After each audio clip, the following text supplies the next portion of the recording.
Hello. So,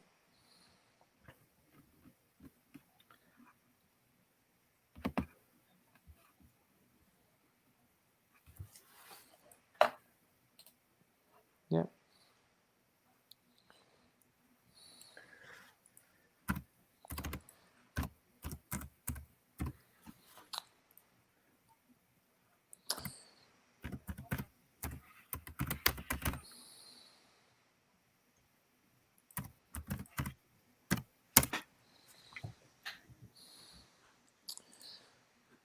Put something.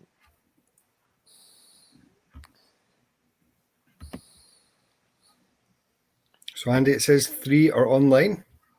I think there's 0 people viewing it.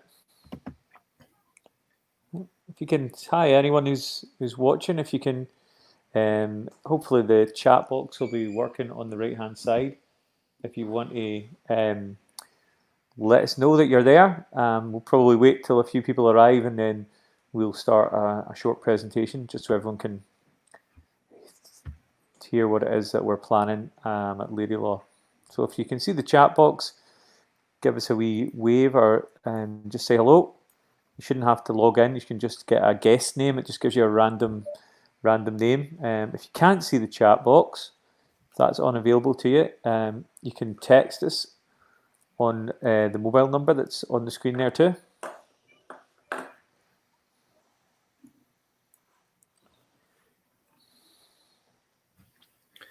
Also, at the bottom of the screen, you can see downloads, and you can click there to fill out a questionnaire. So I think Rick's watching. Okay. Rick Parsons, our IT guy, is watching. But I don't think there's anyone else on yet.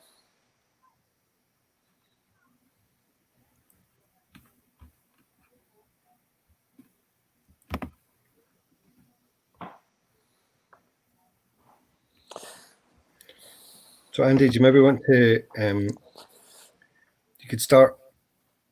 Maybe open. Maybe have the first slide up. First slide up, yeah. Just want to see. Just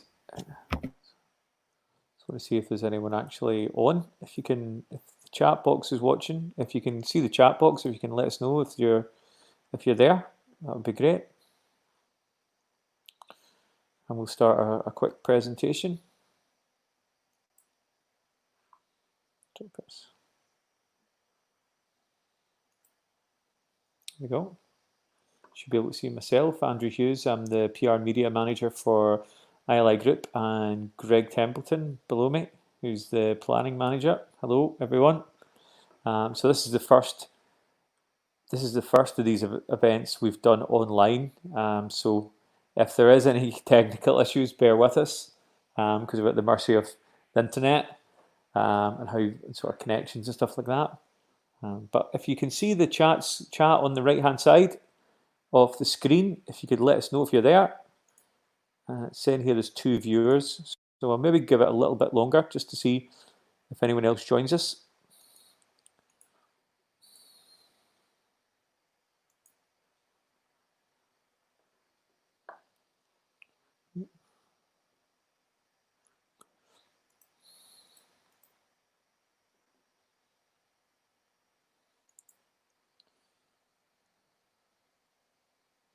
So I think we've got 2 viewers, it's saying.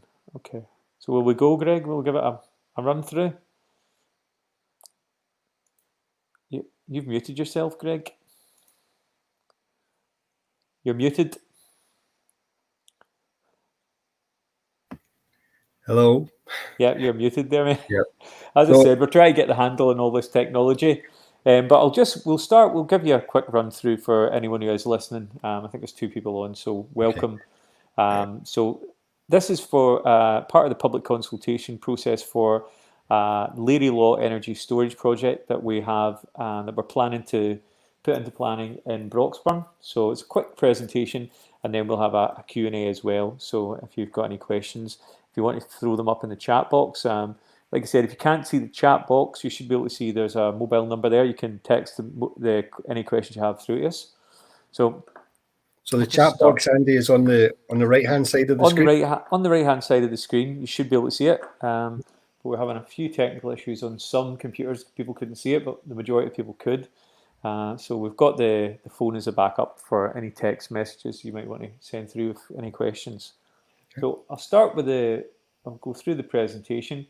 Basically what we're going to do is I'll tell you what the project is, who ILI Group are, why we're actually in this location and what it is we're planning to do and what the need for kind of energy storage projects like this are. So the project itself is a 29.9 megawatt energy storage facility that comprises of 30 energy storage units, which are basically storage containers with racks and racks of smaller battery units inside them.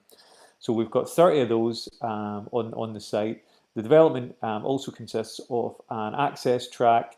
There's a small meter building, a small sort of substation in the grounds in the compound as well that has all the equipment that you would need to connect from it's called Scottish Power equipment to connect the power to and through from the grid to the batteries and back again. And we also have some fencing and some screening as well, so we can kind of visually screen the project as best we can. So in essence, what these projects do is we store excess energy from the grid. So at times where there's too much power on the grid, we take that energy, store it in the batteries, and then we basically put that energy back in when there's high demand, so when that power is needed. And what this does is it helps balance the supply and demand for the grid. You may be seeing what happened down in England earlier last year even, when there was a blackout, when a large wind farm went online and National Grid didn't have enough backup power to meet that spike in demand that was needed. So projects like this help fill that gap. So that's kind of gives you an overview of what the project is. And I'll tell you a little bit about ILI Group. So we are an energy storage development company based in South Lanarkshire, in Hamilton in South Lanarkshire, started in 2017, the energy storage side of it. We've been involved in renewables for the last 10 years, doing a number of projects, hydro, solar and wind projects with the feed-in tariff. So we've been involved in the kind of renewable industry for a long time. Now, the sole purpose of ILI Group is to bring 2 gigawatts of energy storage to Scotland. And we're doing that through 3 pump storage hydro projects. So projects similar to Crooken, you might have seen. Crooken up in Oban, it's been going for 50 years odd. They call it the Hollow Mountain. So that's basically pump storage hydro projects. We have 3 of those. The first one is Red John, which is at Doors on the shores of Loch Ness. It's currently in planning. There's been quite a lot of press about that, so you might have seen that in the news. We also have 500 megawatts of battery storage in the pipeline, either in planning or already consented, which Learielaw is hopefully going to be one of those sites. So why is this needed? Why do we need energy storage at all? So Scotland is a target of net zero by 2045. England, the rest of the UK, it's 2050.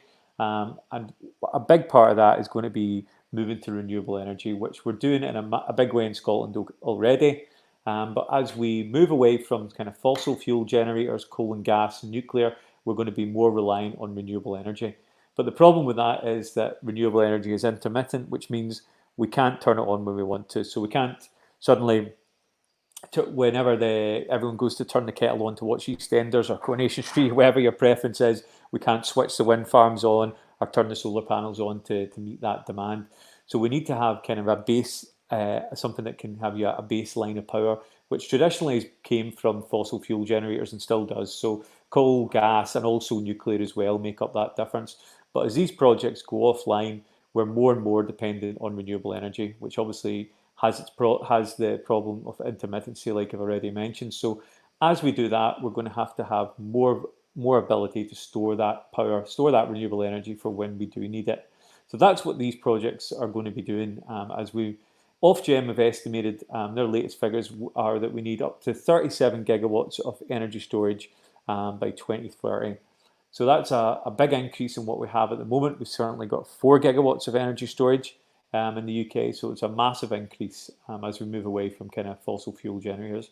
Scottish Energy Strategy, published in 2018, kind of recognises that we're going to need this new storage and they broadly support projects like this in the right places.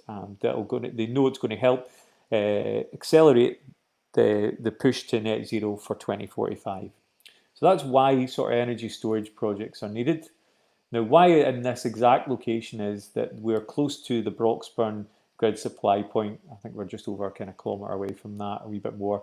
And you've probably noticed there already is a project, there's a RES project, which is already up and running, a 20 megawatt project, I believe that is. And it's going to be a very similar it's a very similar project to what we'd be doing. It's batteries in storage containers connected to the grid supply point. So grid supply points are really like larger substations where you have transmission power that comes in from pylons from up and down the country, and that gets broke down into smaller voltages that can go to smaller substations and then eventually out to your house and to other businesses.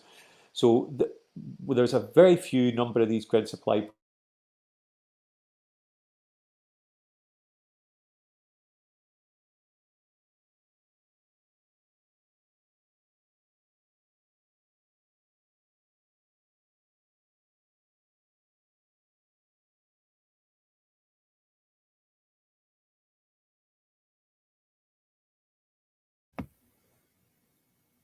Hi. So, I don't know if anyone else can hear me just now, but it looks as though Andrew's stream there has frozen.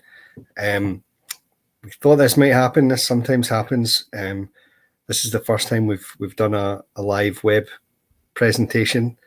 I'll see if I can get Andy on the line and hopefully start this up and running again. If you bear with us.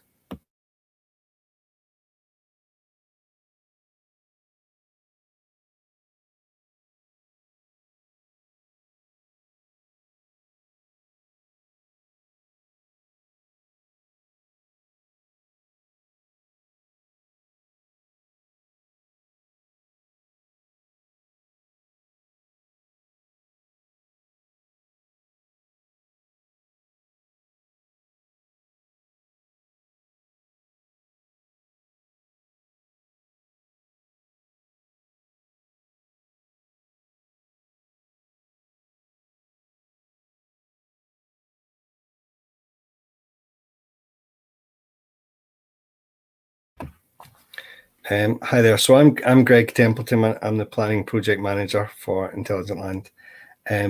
Andrew, who was doing the presentation, seems to have lost his connection, and I'm sure he's trying to get that back up just now.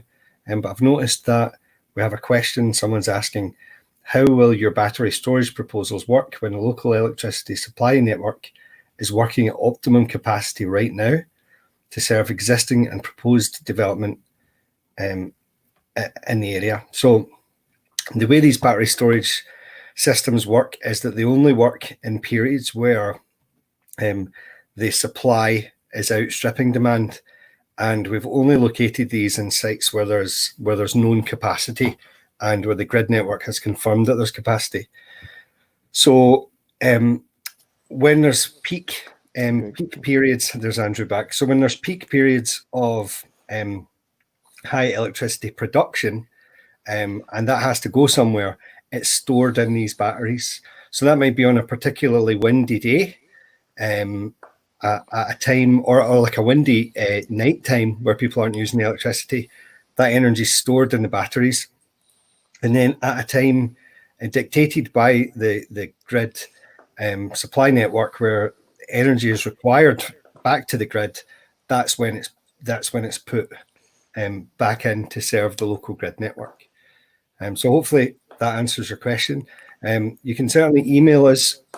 You can email myself at gt@ili-energy.com if you're looking for a more detailed answer on that, or you can email Andrew Hughes, who's back on the screen now, at hello at ili-energy.com. So Andy, I was just explaining that you dropped off there. I think you lost connection. Yeah, we lost. I don't know what happened there. Apologies. That's It's okay. just there's nothing really much we can do. It's just kind of connection. It dropped away there. So apologies. Okay. So you're still on the slide. It's on the screen at the moment. Yeah, well, I'll just keep going with that. Then I'll keep going. And I had answered. Someone had asked a question about how will it work when The network's at optimum capacity just now. So I've had a shot answering that just now. Okay, well, I'll keep going then. I'll just keep going with the slides. So hopefully you're still there, everyone. Apologies for that. A bit of a technical issue in the office here. Thank you. And also, just to say as well, this is only a short presentation, and we'll be able to answer your questions at the end of this as well. Yeah, so that's what we'll do. I think we'll leave any more questions to the end. Apologies for dropping off.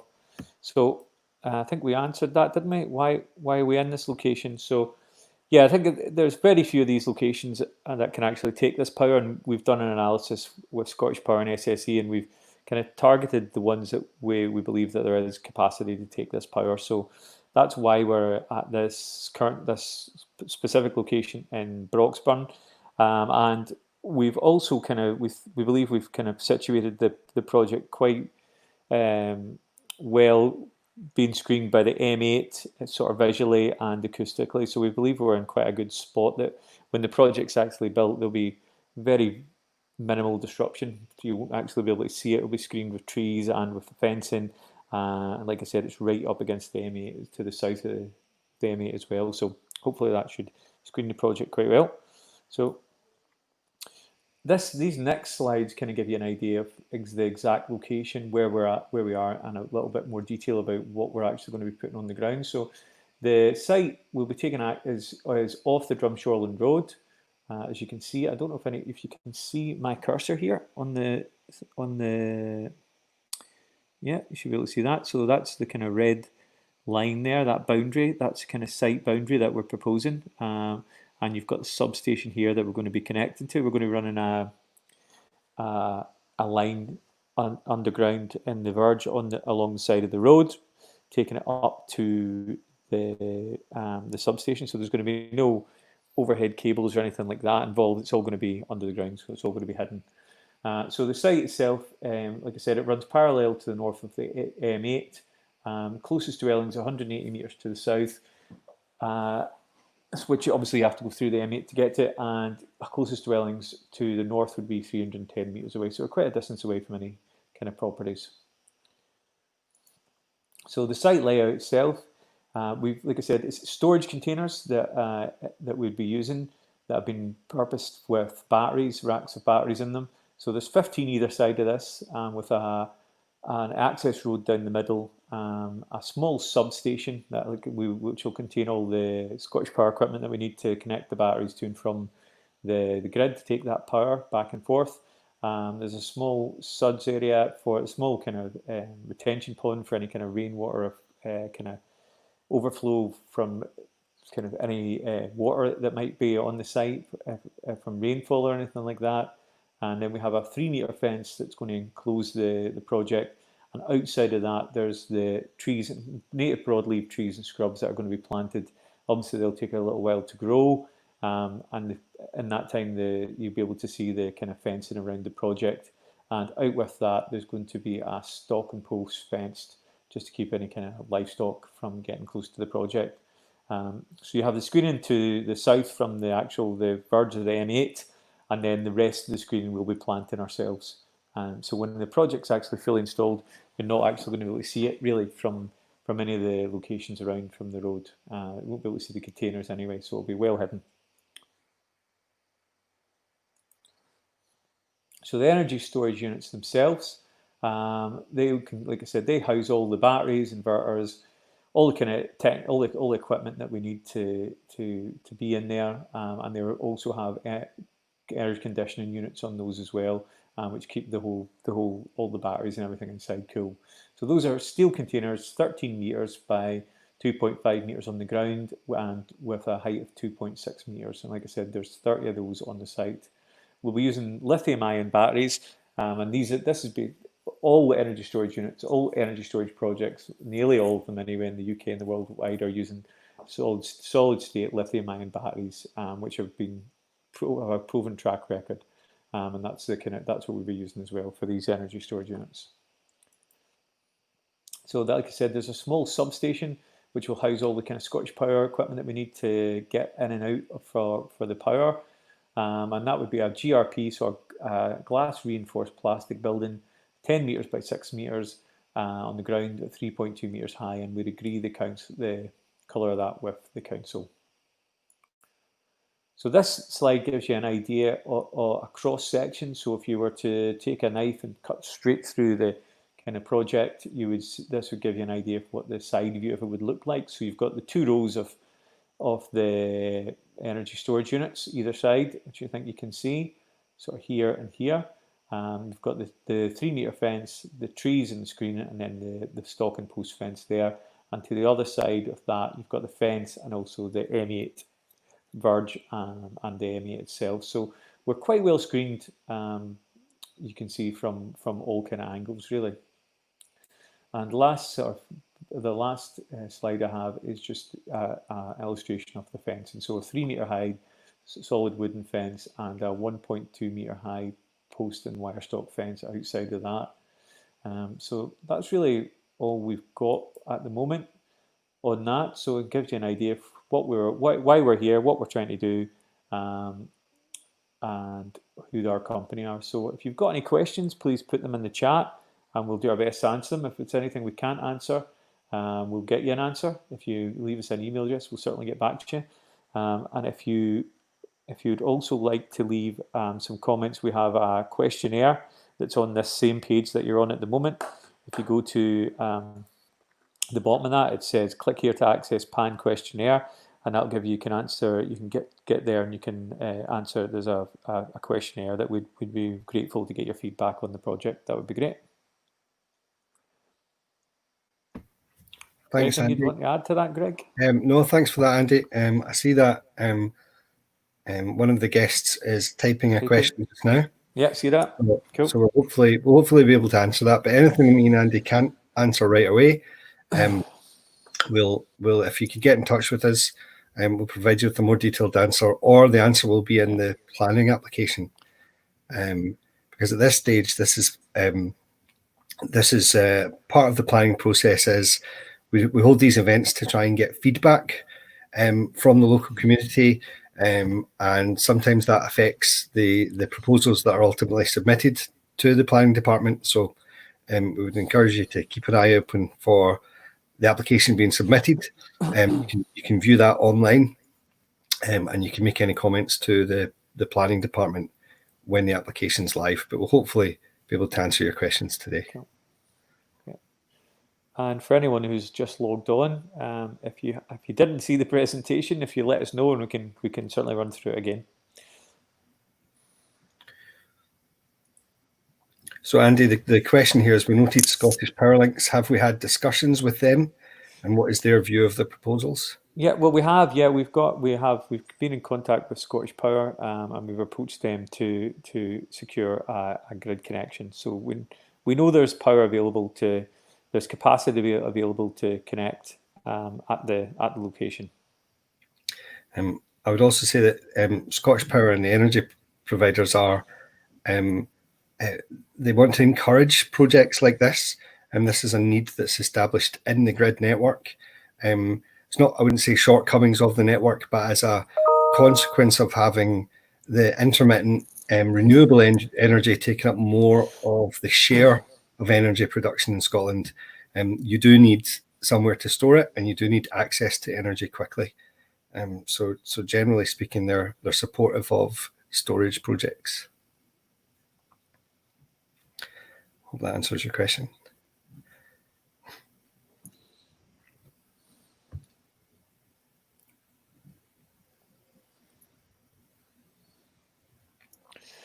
I would also say if people want to take a note of our email addresses again, I'll say them.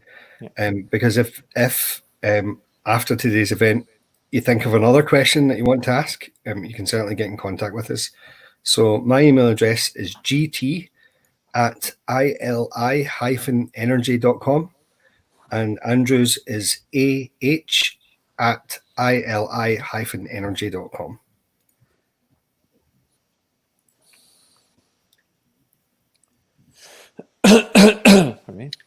So Andrew, you can see if new people come yeah, online. I think some. I'm just checking here if anyone else has joined the stream. So yeah, if anyone has just joined, if you could let us know, and we can go back to the start and we can do the presentation from the beginning. So I think there's 6 people online now. So I don't think there was 6 to start with. So if anyone, if you give us a wee message in the chat box to the right, that would be great, and let us know. Yep, and I'm right in thinking, Andrew, you don't have to register or anything. You can just start typing. No, you don't need to register. Just chat. It'll give you a kind of anonymous. It'll give you a kind of a random. Issues you with a random kind of name, and you can just anonymously let us know if you were here to hear the. Here we go. Here's someone typing. This is the first one of these we've done, by the way, as well. Just so you know. So if there's any technical problems, bear with us, because I think obviously we're trying to keep the stream connected, but sometimes it can be out with our control.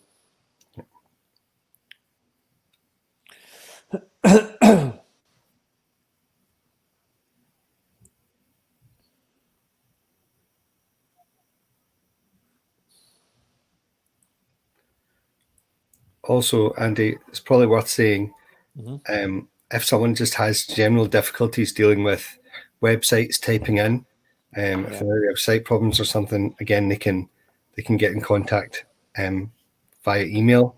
Yeah. Or we've got a mobile number there as well. So if anyone wants to send us a message, that's fine too.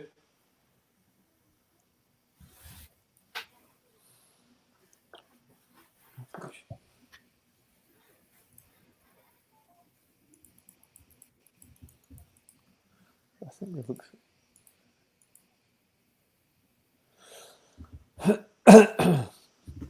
So will we go through it again, Greg? Will we? I was going to suggest, Andy. I think the guest is typing just now, so she maybe wait and answer the next question. Yeah, no worries. But I was going to suggest maybe we have it at the 1:30 mark or around about then. We'll let some people can do it every half hour on the half hour and let people hear it again. Yeah. So just now, for anyone who has joined us, we've been through the presentation once, and we're answering some questions on the comments box, and then we'll run through the presentation again, and we'll have time for more questions at the end. And this runs on until 7 o'clock tonight.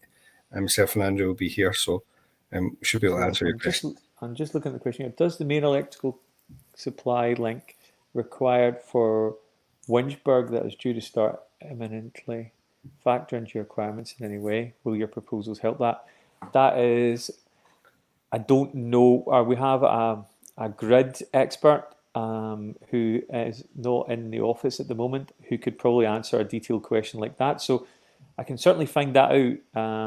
I don't know what works are dependent on this project connecting. I know that there is capacity available, and then we can connect. I know that for a fact. I'm not sure what other works are contingent on that. So if you want to send, if you could email us your email or email us that over, or put it in the comment form, even in the PAN questionnaire form. I would suggest, the questionnaire form at the bottom of the page, so your details don't appear on the screen for anyone else. But when we apply for the available grid, the grid operator is aware of what other projects are going ahead in the area, and we have to take account, or they take account of that when considering our project, and then any other subsequent projects, they take account of our project. I think what they might be talking about, Greg, is other kind of upgrades to the network that are in the process of happening. So I think that's what they might be talking about. Is there other process, which we've had a number of connections where we need to wait for such and such substation to be upgraded or a cable link to be put in. So it might well be dependent on something like that happening. I'm not sure. But if you...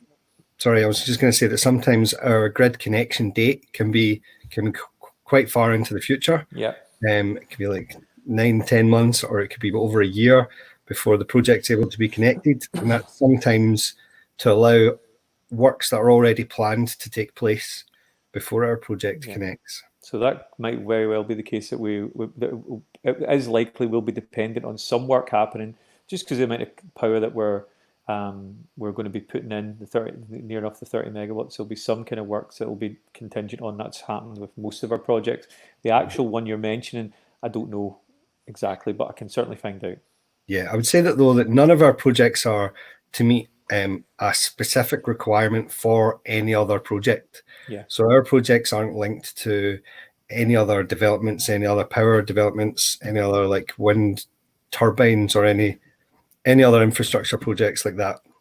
It's entirely separate from them, and it's to meet a need of the grid network that it requires storage, and it requires a quick response that can come from battery storage. So I think we've got another question. We'll maybe answer that, and then we'll run through the presentation again, Andy. Yep. Yep.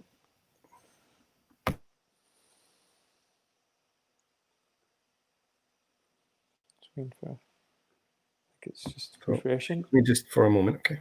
Yeah.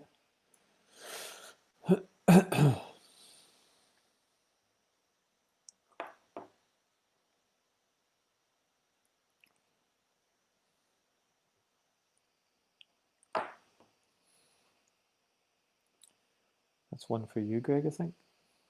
Have we lost the internet again? Oh no. We lost Greg.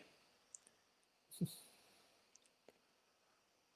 we still online? I think we are. Yeah, so what's the timescale on the application for submission to the council? Well, we've got a 12-week period, a 12-week pre-consultation period that we need to complete, which this is part of. And after that, we would be preparing a full application to go into the council. So it would be at least the kind of the 12-week period, which I think started in, I don't got the exact date, but sometime in May. So it would be 2 months or something, 2 or 3 months till we actually had a full application in, likely.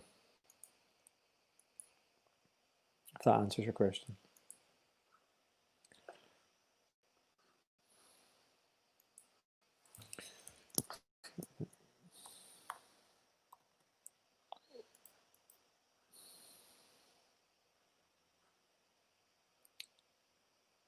Greg? Andy? Did you get that last question? I've just answered that last question for yeah, so timescales for submitting an application. So I was saying that we've got the 12-week consultation period, and after that, probably a month or so after that, then we would be putting the application in.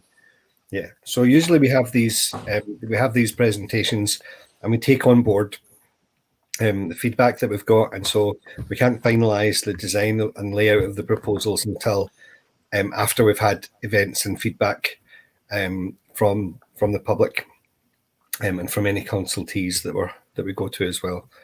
But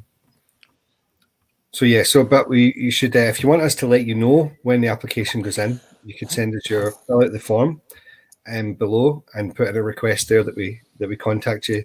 Otherwise, you have to keep an eye on the council's websites and notifications in the local newspaper, which will let you know when the application's been submitted.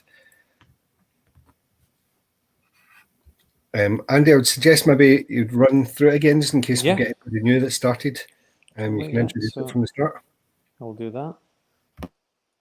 So let's go back to the start of the project. So yeah, welcome anyone who's just arrived. Andy, sorry, I was going to suggest that you go to full screen. Might make it a little easier to see the drawings. Yeah, totally. That's fine. Okay, so yeah, welcome anyone who's just arrived. So this is a presentation on our Learielaw energy storage project that we are proposing just to the south of Broxburn. I'm Andrew Hughes, I'm the PR and Media Manager, and also have Greg Templeton, our Planning Manager, online as well. So what I'll do is I'll give you a quick overview of why it is we're doing this project, what the project is, who our company is, and some more details about the actual specifics of what we're planning to put on the site. So let's go through.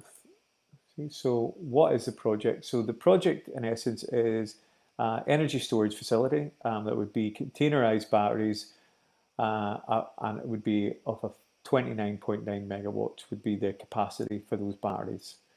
So it'd be 30 energy storage containers in all, and all the sort of batteries, associated equipment.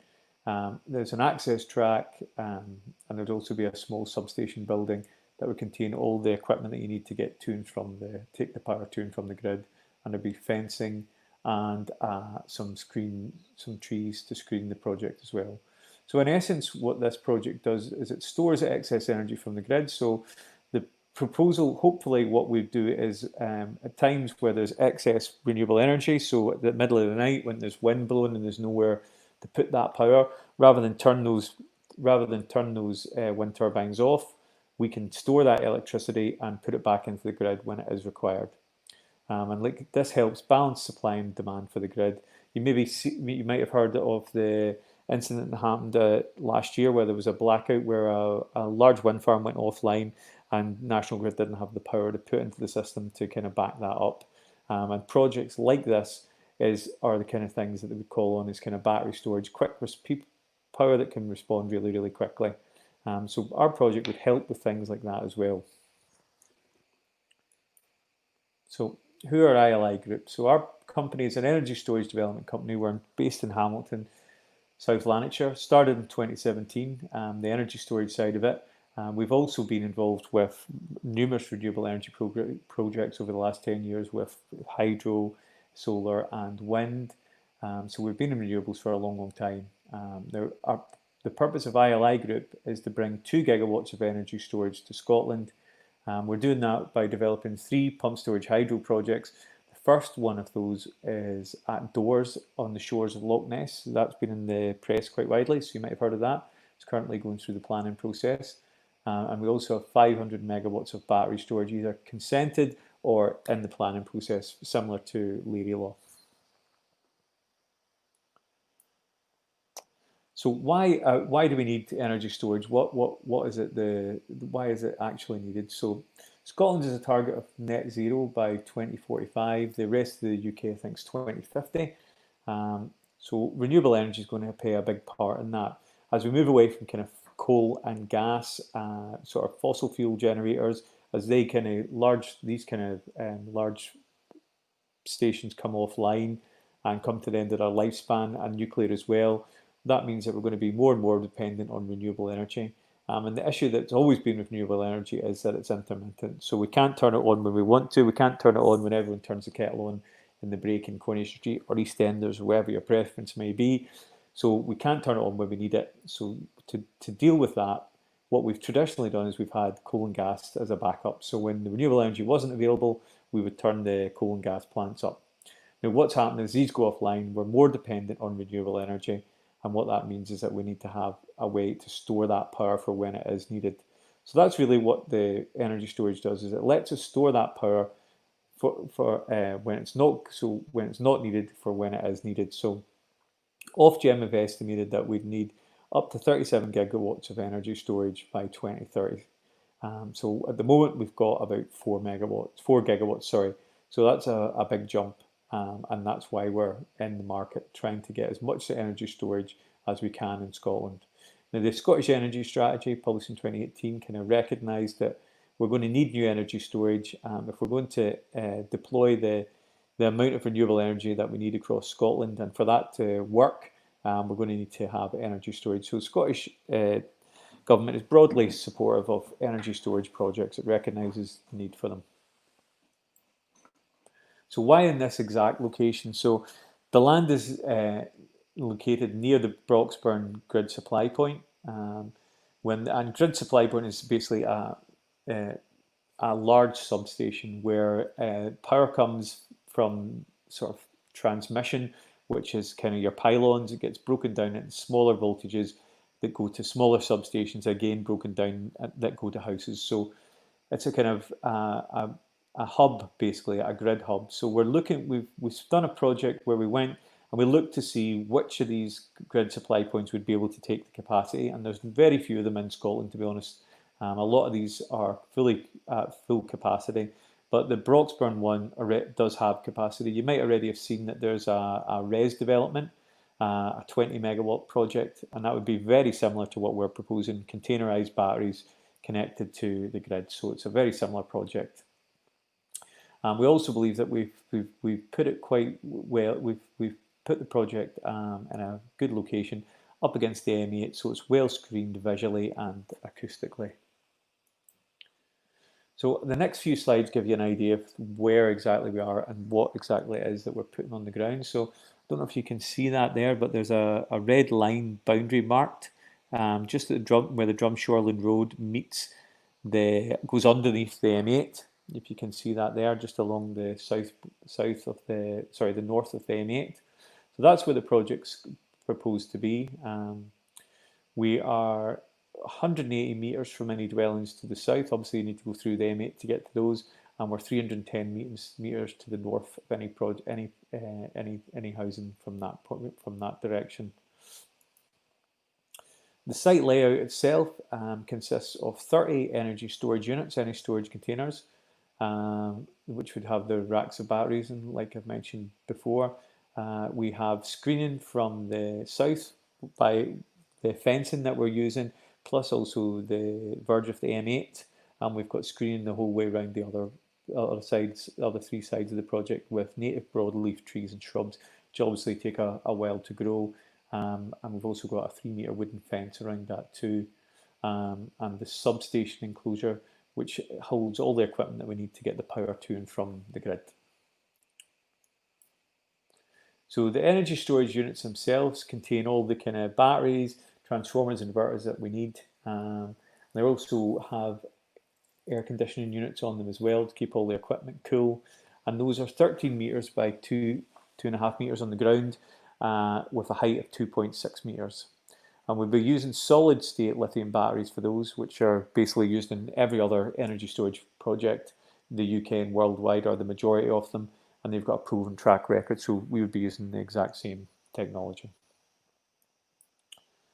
So the substations themselves are at a GRP, a glass reinforced building that would be 10 metres by 6 metres on the ground and 3.2 metres high, with a colour to be agreed with the council. And obviously, like I said, that holds all the kind of equipment that we need to connect the power from the batteries to the grid and back again.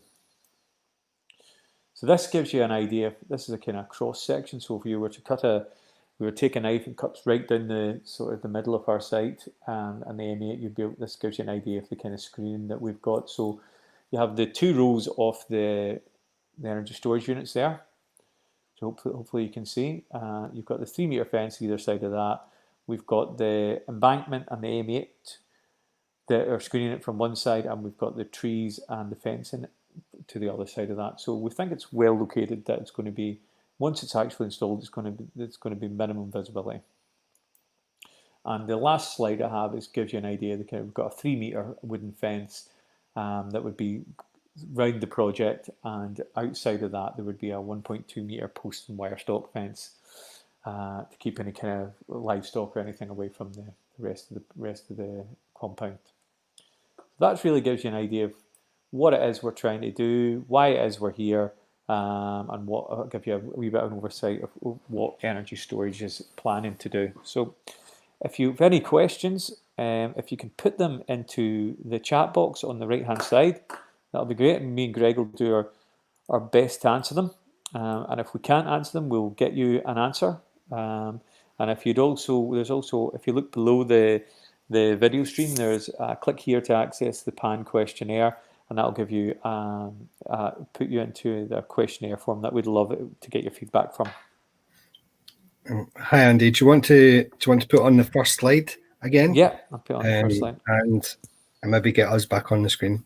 Yeah, let's do that. We're back. Hiya.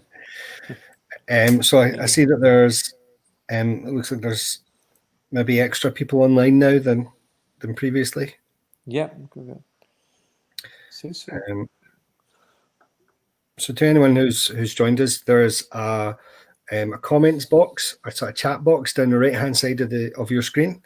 You don't have to register. You should be able to just type straight into there.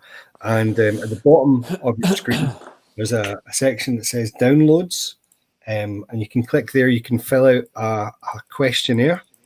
So you give some details, and that allows you to give feedback and to ask questions, and we can respond to any questions there. Or you can use the comments section at the side of the screen.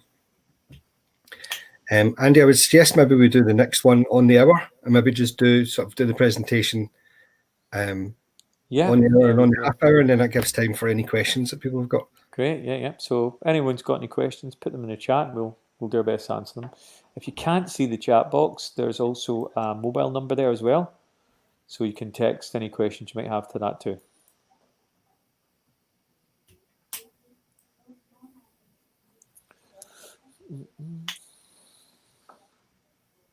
Okay, I think we've lost 2 people. Okay. There. That's good. I mean, Andy, they've sat through it, Yeah. and we did They made answer it to the end. That was good. to the end, and we've answered some questions as well. So anyone, any questions, please put them in the chat. And what we'd really like is if anyone who is listening, if you can fill in the questionnaire so we can get your feedback, and hopefully if there's anything we can take on board with the project, we will. Yeah. Now I see, Andy, I think someone's just come online. That could be a new person. So do you want to just introduce and say what we've done and what we're going to be doing? See if anyone's watching this on the YouTube channel, perhaps.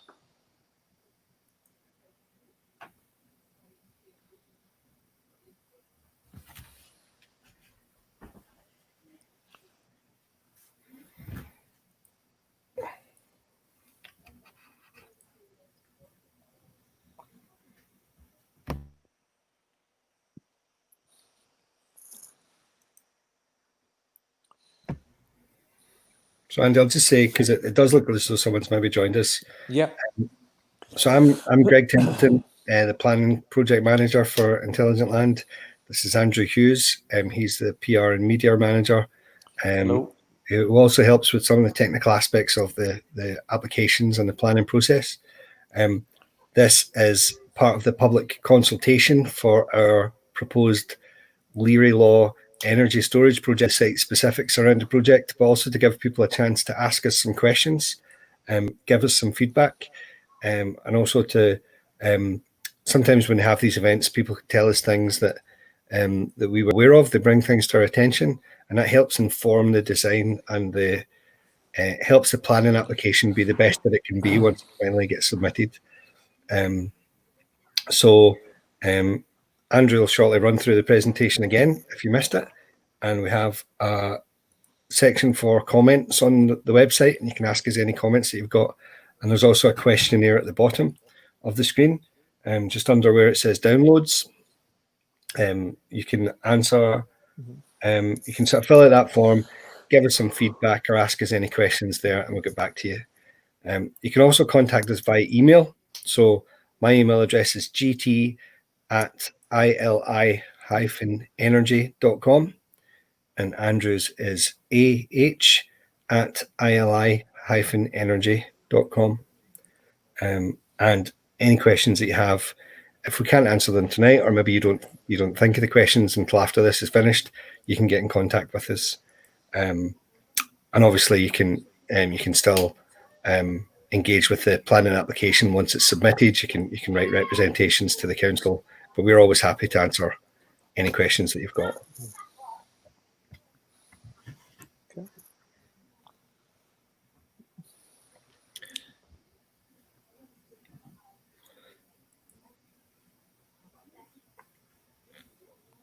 So if anybody, we've noticed that there's a couple of people have come online. If you want to go to the comments and even just say hello, then at least we know that people are there. And we might start our presentation, our next presentation early to save you waiting around. Yeah, we can certainly do that. If that's what you want us to do. There's someone said hi. There we go. Hello.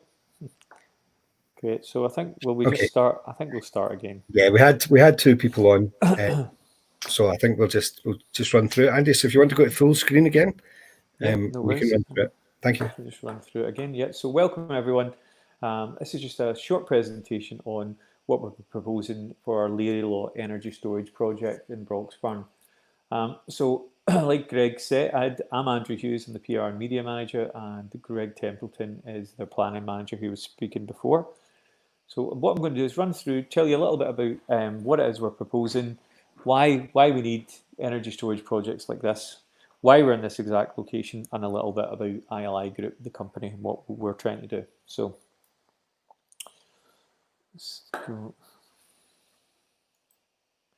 what is the project? So in essence, it's an energy storage facility that's going to have 29 megawatts of power that can store from the grid and put back into it. And that would be containerized solutions. So it's basically 30 storage containers that would have racks of batteries in them. Now the development itself would also have an access track through the middle of that, which I've got some images I can show you later on, and also a substation building that would hold all the equipment that would need from Scottish Power to connect the power to and from the batteries. And also it will be screened with fencing and trees as well. So we're trying to hide the project or screen it the best we can visually. So projects like these store excess energy from the grid. So at times when there's too much renewable energy getting made, for instance, if it's windy in the middle of the night and there's nowhere to put that power, that's when we would be able to take that power off the grid and store that for when it is needed, rather than having to switch wind turbines off and in a sense waste that energy. So it makes us be able to store renewable energy for when it is needed. And this helps balance the supply and demand for the grid. So, who are ILI Group? So we are an energy storage development company based in Hamilton, South Lanarkshire. Started in 2017. And before that, we were focused on the feed-in tariff, where we brought a number of projects over the last 10 years, hydro, wind and solar to full fruition. But our ILI Group's solely focused on bringing 2 gigawatts of energy storage to Scotland. And we're doing that through developing 3 pump storage hydro projects. You might have heard of one of them called Red John, that's currently in planning at Doors on the shores of Loch Ness. That's quite far advanced. We also have 500 megawatts of battery storage either in planning or in the planning process. It's very similar to the Learielaw is really part of that too. So why do we need energy storage? Why is this kind of project needed? So Scotland has a target of net zero by 2045, and I think the rest of the UK is 2050. Now, to do that, we're going to have to be more. Eventually, what will happen is we'll be more. Pardon me, tongue-tied. We'll be more reliant on renewable energy. And the one issue that that has always been with renewable energy is that it's intermittent. So we can't turn it on when we want to. We can't be, when everyone hits the kettle at the break in Coronation Street or EastEnders, we can't switch on the power. We can't switch on the solar or the wind. It only goes when it's windy or when it's sunny, which is obvious, but it's a problem. And what we've done in the past is we have backup power. We have a base generation, which is done through fossil fuel generators, coal and gas, and also nuclear. But as these kind of older power stations come to the end of their lifespan, it means that we're more reliant on this intermittency from renewable energy, and energy storage is a solution for that. So if we can store that power, that renewable energy for when it is needed, that lessens the load on the coal and gas and kind of older kind of power stations. So that's what we're trying to do, is the energy storage is going to become a big part of the grid network over the next sort of 10, 20 years. So Ofgem have estimated that we would need up to 37 gigawatts of energy storage by 2030. Now we currently have 4 gigawatts, the majority of that coming from pump storage hydro. So there's a big demand for energy storage currently, and that's only going to increase as we move down the renewable kind of road. Now, the energy storage strategy published in 2018, basically the Scottish Government recognised that we're going to need a large increase in this, and they're broadly supportive of energy storage projects, as they know that if they're going to deploy the amount of renewables we're going to have energy storage as part of that energy mix. So why in this exact location? Now, the land is located near the Broxburn GSP, which is a grid supply point, which is really a grid supply point, so a kind of larger substation where transmission power comes in from from pylons and gets broken down into smaller voltages to go to smaller substations and again broken down to go to your house and to sort of businesses. So we've had a look at all of the grid supply points in Scotland, and there's very few that can actually have capacity to connect this kind of roughly 30 megawatt project that we're doing. So that's why we're in Broxburn, and that's why we've located a bit of land quite near to the substation, because we know that these are few and far between, these locations. And we also believe that the location that we've chosen is well screened with the M8 kind of visually and acoustically. So the next few slides give you an idea of where exactly we are on the ground and what the project's going to actually look like, hopefully. So if you look here in the red, just where the Drumshoreland Road goes from north to south underneath the M8, that's where we're currently proposing to have the project outlined in red. So it's running parallel to the M8. Closest sort of dwellings are 180 metres to the south, sort of through the M8, and 310 metres to the north are there. So we're quite a distance from any kind of dwellings or any other kind of properties. So the site layout is, like I mentioned, there's 30 energy storage units, which are really storage containers fitted out with racks and racks of batteries, inverters, all the kind of equipment that we need in there. And they also have air conditioning units on them as well. So there's 15 either side of the sort of access track that runs down the middle. And there's also a small substation that houses all the equipment that we need to get the power to and from the batteries. And there's also a small retention pond for any kind of rainwater or kind of any overflow. And the project itself is screened with a 3-metre fence outside the batteries. And again, we're going to be planting native broadleaf trees and shrubs, which will take a while to grow, but when they are fully grown, they'll screen the project entirely. You won't be able to even see the fencing. And outside of that, there's a stock fence, a stock and post fence that's going to keep away any kind of livestock. So that's what the project's proposing to look at like on the ground. The energy storage units themselves are 13 metres by 2.5 metres on the ground and 2.6 metres high. And they'll be using solid-state lithium-ion batteries, which are used basically in nearly all other kind of energy storage projects, the UK and worldwide. So they're basically our proven technology. So that's why we're going to use them as well. Substation itself would be a GRP building, glass reinforced kind of plastic, 10 metres by 6 metres on the ground, 3.2 metres high. And that'll, like I said, that'll contain all the equipment that we need to convert the power from the batteries to the grid and back the other way. The colour that would be agreed with the council. So this view gives you an idea of what the project looks like from a cross section. So if we were to take a knife and cut it right down the sort of middle of the project, and the M8, so you can see the two lines of energy storage containers here, and out with that you've got the 3-metre fence either side.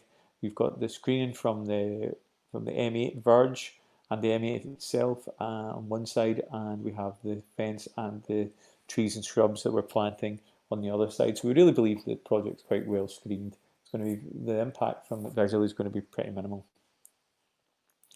And the last slide I have just gives you an idea of the fencing. So it's 3-metre high fence, like I've already mentioned, and a post and wire stock fence around about 1.2 metres high, out with outside of the compound.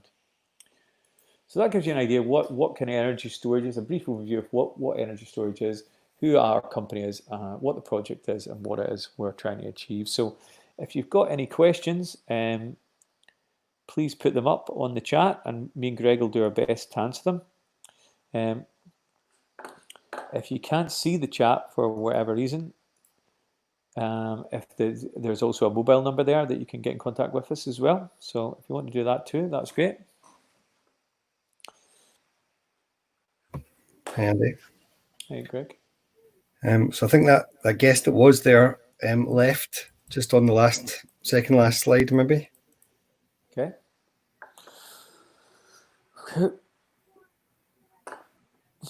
I think we'll just do these on the half hour. Is that the best way to do it, do you think? And Yeah, I unless you think get so. a massive amount of people come in? I think when people come in, though, I think it was the right thing to do to start it. I think if people, Yeah, and totally. We can't expect people to hang about. no, no. Totally.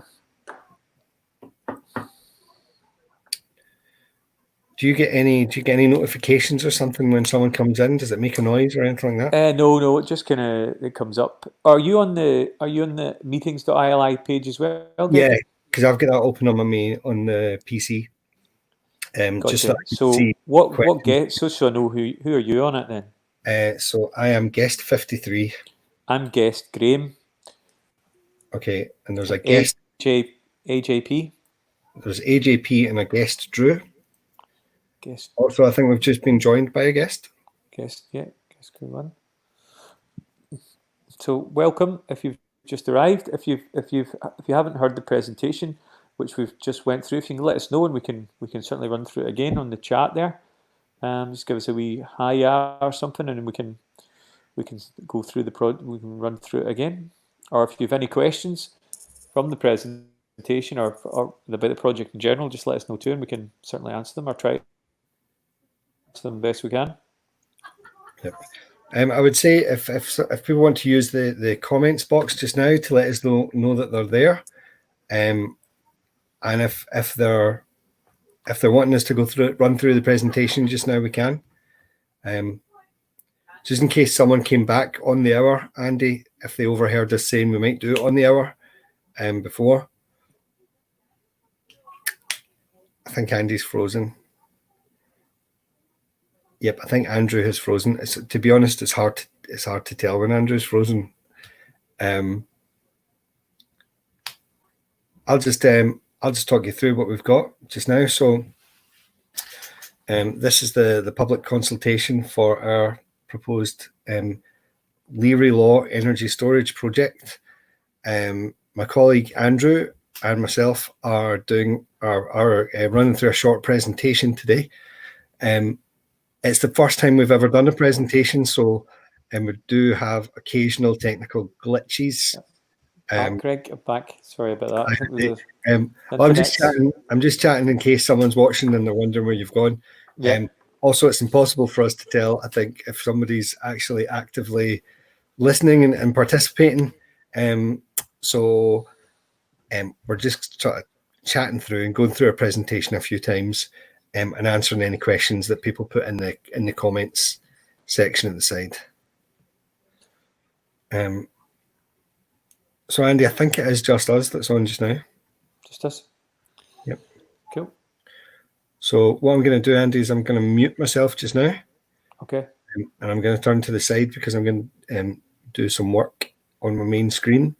But if I notice anyone else coming in, and I'll keep you live, so I can join back in at any moment. Okay. Okay. Thanks. Yes,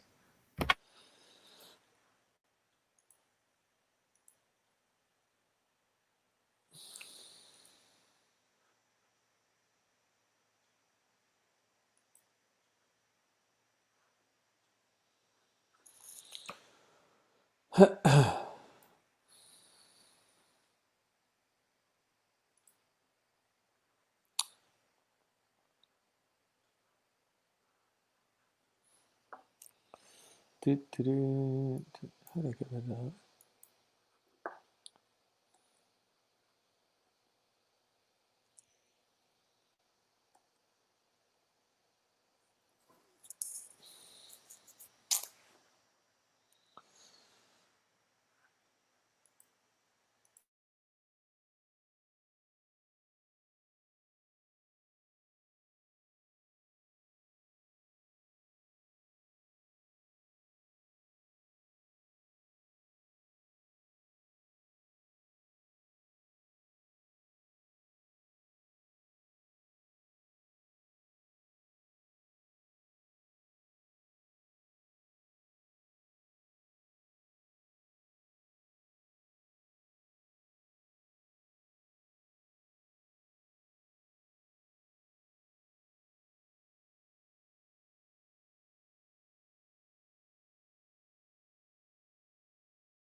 Oh.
Say hello to anyone who's just joined us. We're going to go through a presentation on our Learielaw energy storage project shortly, and just wait until we get a couple of people just so we can run through it.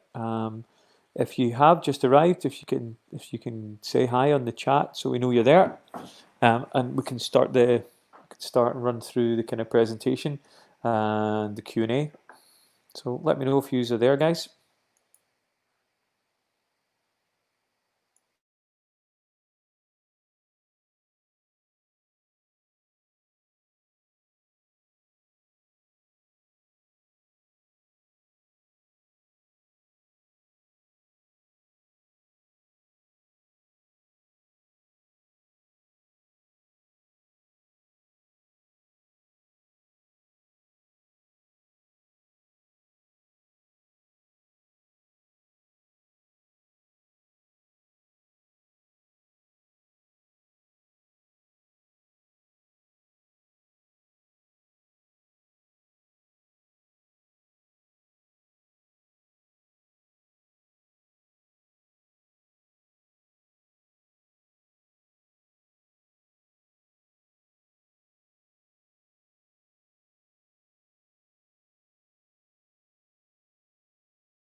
we've got a few people, Lindsay, yeah, we've got a few people.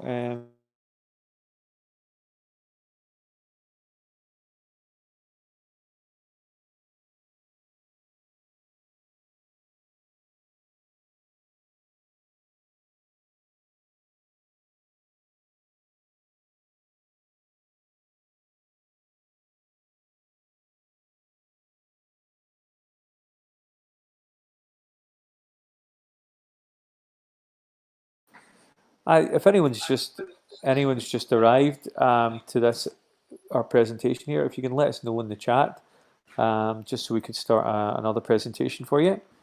Just let us know if you're there. Give us a wee hi or something like that. Just so we're not just running through it to nobody. We're going to wait till we get a few people just to go through it.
So, hello everyone. Welcome to our presentation of the Learielaw Energy Storage Project. Hopefully, you guys can see us okay. You can see the slides that are up. If you're actually online, if you could let us know, that would be great. If you could put something in the chat on the right hand side, that would be really good. If you could give us a wee hello on in the chat box, that would be great. Or if you can't see the chat box, our mobile number is right below that. It's 07456 539 239. Let us know if you have any questions. But what we'll do is we'll just start the presentation. I'll run through it. So I'm Andrew Hughes. I'm the PR and Media Manager for ILI Group, and we've also got Greg Templeton, Planning Manager, online as well. And I'm just going to give you a quick overview of the project, what it actually is, why it is we're in this location, some details about what's actually going to be on the ground, and why we need energy storage, and a bit about the ILI Group. So, first slide is what is the project? So, what exactly is it that we're proposing? So it's a 29.9 megawatt energy storage facility, and that's a containerized 30 containerized battery units that would be on the site. And that would contain all the associated equipment. So we'd have an access track. We'd also have a small substation for all the Scottish Power equipment that we need to connect to and from the grid. And there's also some fencing and some screening on the outside of that as well. Some trees planted so we can screen the project. The project itself would, in essence, stores electricity, excess electricity from the grid, and stores that electricity for when it is required. So, for instance, if there was wind farms going in the middle of the night and no one needs that power, rather than having to switch those wind turbines off, we could take that excess power and then put that back in at times of demand. So really what it does is it helps balance the supply and demand for the grid. So who are ILI Group? Well, our company started in 2017.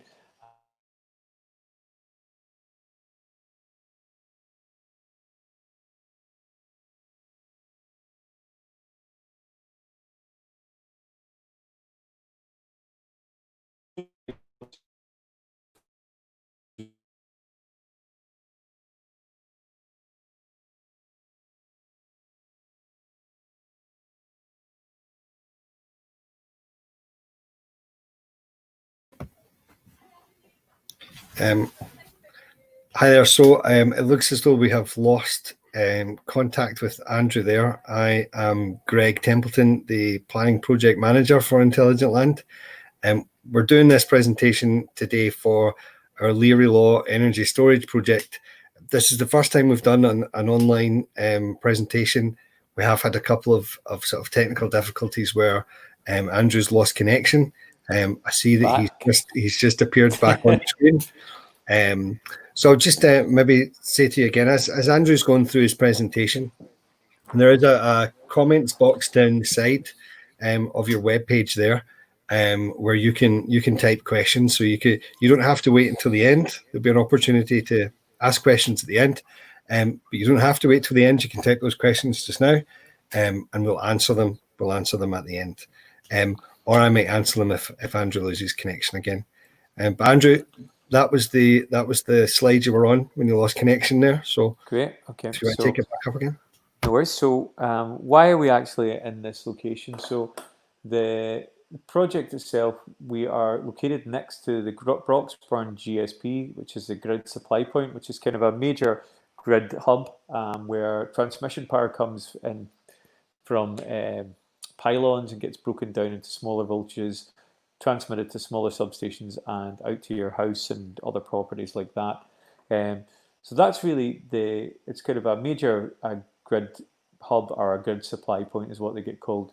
Now there's very few of these that actually have the capacity to take the power that we're proposing on putting in and taking out, so this kind of 30 megawatts mark. So we've been through all of the grid supply points that are in Scotland, and we've been through all the grid supply points in Scotland, and there's very few that can actually take that power, like I said. So that's why we're at the Broxburn grid. That's why we're in this area, is because we're close to that grid supply point that can take the power.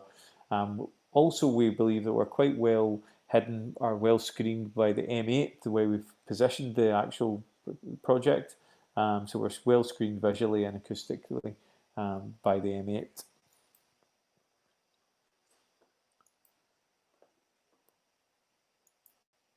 So the next few slides give you an idea of where exactly we are specifically. So if you have a look here, where the we're all coming off the Drumshorland Road, where it meets, where it goes underneath the M8, and running from south to north. You can see highlighted in red. That's where we're proposing the project would be.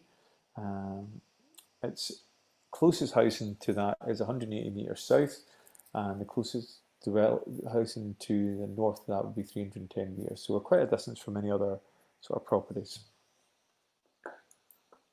So the site layout itself, like I said, we have 30 energy storage units, so 15 either side with an access road going down the middle of that. Hopefully that's clear. And we have screening around that in the form of a 3-metre fence, and outside of that we have sort of trees, native broadleaf trees and shrubs, which obviously take a period of time to grow. But once it's actually fully installed, the project's going to be well screened with the M8 to the south and the planting and the fencing that we're proposing. So the actual visual impact of the project will be pretty minimal. Inside the compound, there's a small retention pond for any kind of rainwater or kind of overflow issues, and there's also a substation that will be there too, which will contain all the equipment that we need to get the power to and from the grid. The energy storage units themselves are steel containers, 13 metres by 2.5 metres on the ground, and with a height of 2.6 metres. And they also have air conditioning units attached to them to keep all the equipment cool. And we'll be using solid state lithium-ion batteries, which is used in nearly every other energy battery storage project in the UK and around the world as their proven technology. So we'd just be using the exact same technology as that. Substation is a GRP grid, glass reinforced plastic building, up to 10 metres by 6 metres on the ground, 3.2 metres high, with a colour that would be agreed by the council. And that, like I said, contains all the Scottish Power switch gear, all the kind of equipment we need to connect batteries to and from the grid. This view gives you an idea of what it would be like if we took a knife and cut down the middle of the site. So we have the M8 to the right there, and then we have the fencing, then the 2 rows of energy storage units, the fence again, and the screening from the trees, and another small stock and post fence. So we think that we've positioned it well so that we're screened from all sides, really. So like I said, the actual visual impact will be pretty minimal. And again, the fencing, 3-metre high wooden fence round the compound, with a 1.2 metre post wire stock fence for any livestock just around the outside of that again. So that gives you an idea of what it is. We're a kind of brief overview of what energy storage is hoping to do, what ILI Group are doing, and why we're kind of in this location and what it is we're doing. So if you've got any questions, please put them up in the chat. If you can't see the chat for whatever reason, you should be able to see a mobile number there. So if you should be able to see a mobile number. So if you can text us messages on that too, also if you're having issues with the chat.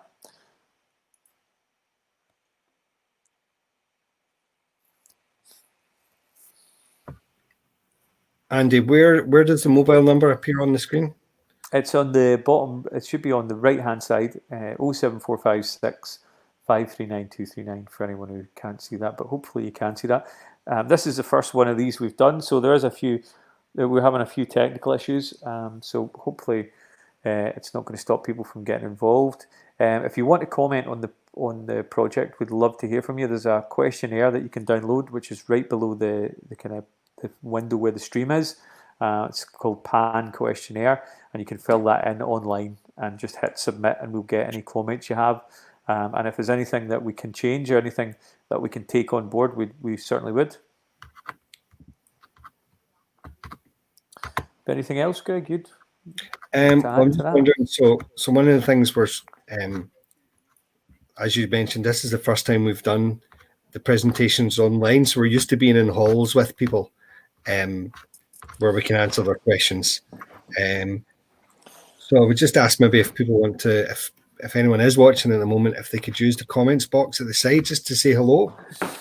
That lets us know that you're here, but it also lets you see how easy it is to type into the comment box and to have us answer any questions that you've got. If you do have questions, this is a good time to ask them.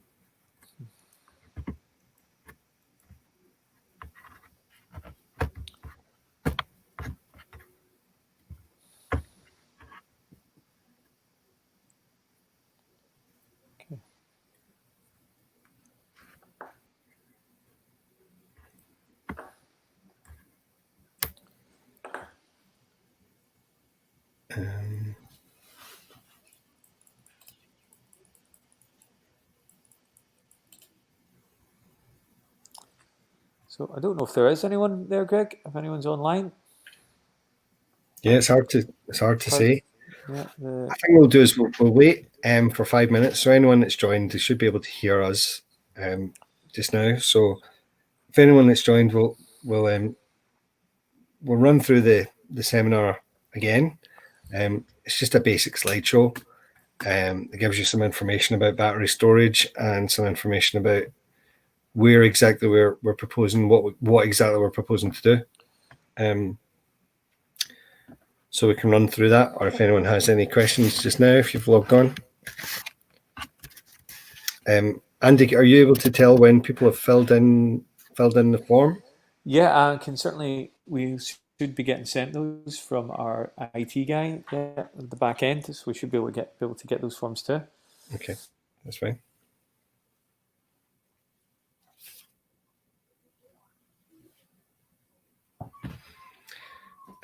So Andy's froze again. That's happened a few times. It's sometimes in real life difficult to tell whether Andy's frozen or not. So Andy will be running through the presentation again. This is the first time we've done this, so we do have some teething problems where coming in and out of connection, but we do always get the connection back, and we're able to run through our slides again, and hopefully answer any questions that you've got. I have my PC next to me, so I should be able to see any questions if anybody wants to has any questions. There's a comments box that runs down the side of your screen. You should be able to type any questions that you have in there. Or alternatively, Andrew Hughes from ILI, his phone number is also on the right-hand side of the screen, and you can text any questions that you have to Andrew, or you can email us. So my email address is gt@ili-energy.com, and Andrew's email address is ah@ili-energy.com. And we should be able to answer any questions that you have through that or through the website.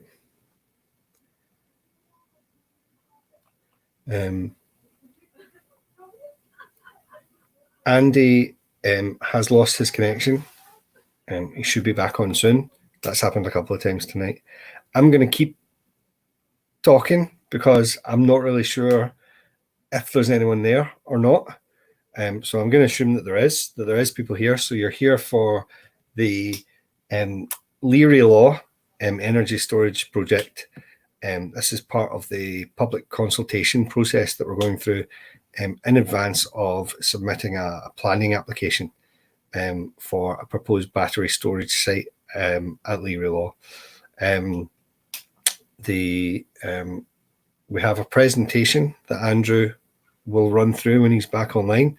That gives a breakdown of what is a battery storage site. So what are we proposing to actually build? Why do we need it? Which is a question that comes up quite often at public events, as to why is there a need for battery storage? It's quite a new phenomenon, and also to explain exactly where it is on the site and what steps we've taken to try and limit the visual impact of the proposals. There's not a great visual impact from these developments anyway, but we do take steps to limit those visual impacts. I'm just keeping an eye, so I'm looking away from this screen towards my other screen at the moment to see who's online, or to see if I'm getting any messages from Andrew to explain maybe why he's dropped out of this just now. We're having occasional technical difficulties where the internet kind of cuts off for a few moments. So again, I'll just assume that there is someone there, and I'm talking. So my name's Greg Templeton. I am the planning project manager for Intelligent Land. Myself and Andrew Hughes from Intelligent Land are doing an online presentation tonight for our energy project at Learielaw. It's a battery storage project. Andrew's going through some slides, some pre-prepared slides to explain the project, explain what it is that we're proposing to build, explain why there's a need for energy battery storage projects, and exactly where the site is, where the planned application is. And this is the public's opportunity to sort of engage with us, and we're happy to engage with you at any time. So I've been given our email address, which is for me, it's gt@ili-energy.com. For my colleague Andrew, it is ah@ili-energy.com. You can also contact Andrew on his mobile number, which is 07456 539 239. If you have any questions, you can text Andrew. Or down the side of the website just now is a chat box. You don't have to register. You don't have to provide any details to use that box. You just type in, and your comments will appear on screen. If there are questions, I'll do my best to answer those questions. I would love it if there was a question, because it would mean that I would know that I definitely wasn't talking to myself just now. So even if you just say hello, that would be good. Andrew has dropped out of his email signal has dropped out. So the reason we had two people on tonight is that if one of us dropped out, the other one would be able to speak and to answer any questions that you have. Andrew's still off, and it does look as though I'm possibly talking to myself. That might be true of the whole thing. Here's Andrew back. Hi, Greg. Hi, Andrew. Apologies for that. The office internet connection's going down and then That's back okay. up and back down. So I was just basically talking through, Andrew, what we're doing tonight, what we're presenting, the information that we're presenting on here. Yeah. I've explained that we're coming across technical difficulties every so often, so you drop out, and also that I can't tell if anybody's there listening, so I'm just talking and inviting them to get in contact with us using the comments, or using email, or using your phone number. Yeah. Yeah. So also I've started calling you by your Sunday name, which is Andrew. So the whole time you were away, I was explaining that Andrew has dropped out, and I've never called you Andrew the whole time we've known each other. So right, well, I'm just trying to think. We should get the screen back up again and go through the presentation again. Get the first slide again. Yeah. So load it back up. I suspect there might be people who are at work, and they can't view this until they go home from work, and also people are working from home but can't view it until after after they've finished work. So I'd imagine we might get some more people after 5. Yeah, I'm just trying to get this back up. I'm actually connected to my phone internet now, Okay. just to keep it running. Hopefully that's.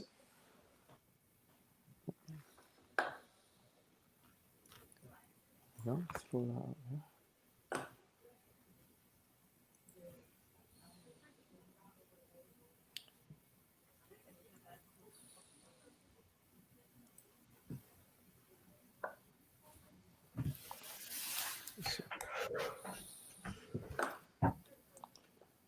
Excuse me.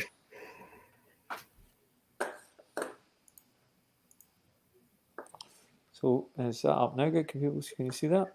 Yeah, I can see that on the screen now. You can see that? Yep. That's good. Okay. Let's get that back up now. Hopefully my phone internet will be better, which is kind of odd, but maybe it will be. So we'll just run through the presentation again. So hopefully there's some new people online. If like Greg said, if you're there, if you want to put something in the chat, that would be awesome. So we know you're there, so we know we're talking to somebody. That would be great. So, but either way, I'll run through it. So this is a public consultation, part of the public consultation process. We're looking to get people's opinion on this, let people know about what it is we're doing. So we've got a short presentation, tells you a little bit about who ILI Group are, why we're actually doing this, what energy storage is, what we're trying to do, what we're trying to achieve, and what the project's actually going to look like on the ground. So with that, I'll just go start the slideshow. So what is the project? In its essence, it's an energy storage facility, a 29.9 megawatt containerized battery storage energy storage facility. So basically we have 30 energy storage units which contain batteries that can store power from the grid and put it back into it when it's needed. And there's also some an access track through the middle of those, some fencing and some trees to screen that as well, which I'll show you later on. So that's what it does. It takes excess power. So hopefully it takes excess power, for instance, from renewable energy. So when it's windy in the middle of the night, no one needs that power. We can store that energy for when it is needed, and put it back in to the grid when it, like it said, when it is needed. So it helps balance supply and demand for the grid. That's basically what the project does in a nutshell. So who are ILI Group? We're an energy storage development company based in South Lanarkshire, Hamilton. The energy storage part, ILI Group, started in 2017. Before that, we were involved with renewable energy for the past 10 years, doing a number of feed-in tariff hydro projects, solar, and a lot of wind projects as well. But we're solely focused now on bringing 2 gigawatts of energy storage to Scotland. The majority of that's going to come from 3 pump storage hydro projects we have, similar to Crooken and Oban you might have heard of. So the first one of those at Doors in the shores of the Loch Ness is currently in planning. That's been in the press quite widely. And we have 500 megawatts of battery storage either consented or due to go into planning, which Learielaw will be part of. So that's what our company is trying to do at the moment. So why do we need it? Why is this kind of energy storage project needed? So Scotland's got a target of net zero by 2045. The rest of the UK is 2050. And a large part of that will come from moving to renewable energy, which we have done in a big way in Scotland already and in the rest of the UK. But the problem that we have with renewable energy is that it's intermittent, so we can't switch it on when we need it. We can't plan that the wind turbines are going to go on when Coronation Street, adverts on Coronation Street. We can't plan the sun to shine when we want it to. So we need backup power. We need a kind of base level generation, and that's traditionally came from fossil fuel generators. So coal, gas, and also nuclear as well.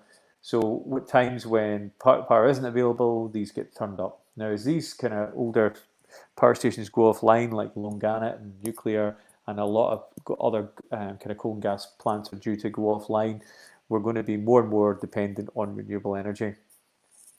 What that means is that we need to have a solution for that intermittency. So energy storage is one way that we can do that. We can store that renewable energy in times when it's at high production, low demand, and we can put that back into the grid when we need it. So Ofgem have estimated we could need up to 37 gigawatts of energy storage by 2030. We currently have around about 4 gigawatts, majority of that coming from pump storage hydro, so we've got a long way to go. So Scottish Energy Strategy, published in 2018, sort of supports new energy storage capacity in broad terms, as they realise if they're going to deploy the amount of renewable energy they need, they're going to need a large amount of storage in the mix for that to work successfully. So why are we actually here? Why are we in Broxburn? Why are we at this exact location? So why we're here is we're located next or close to the Broxburn grid supply point.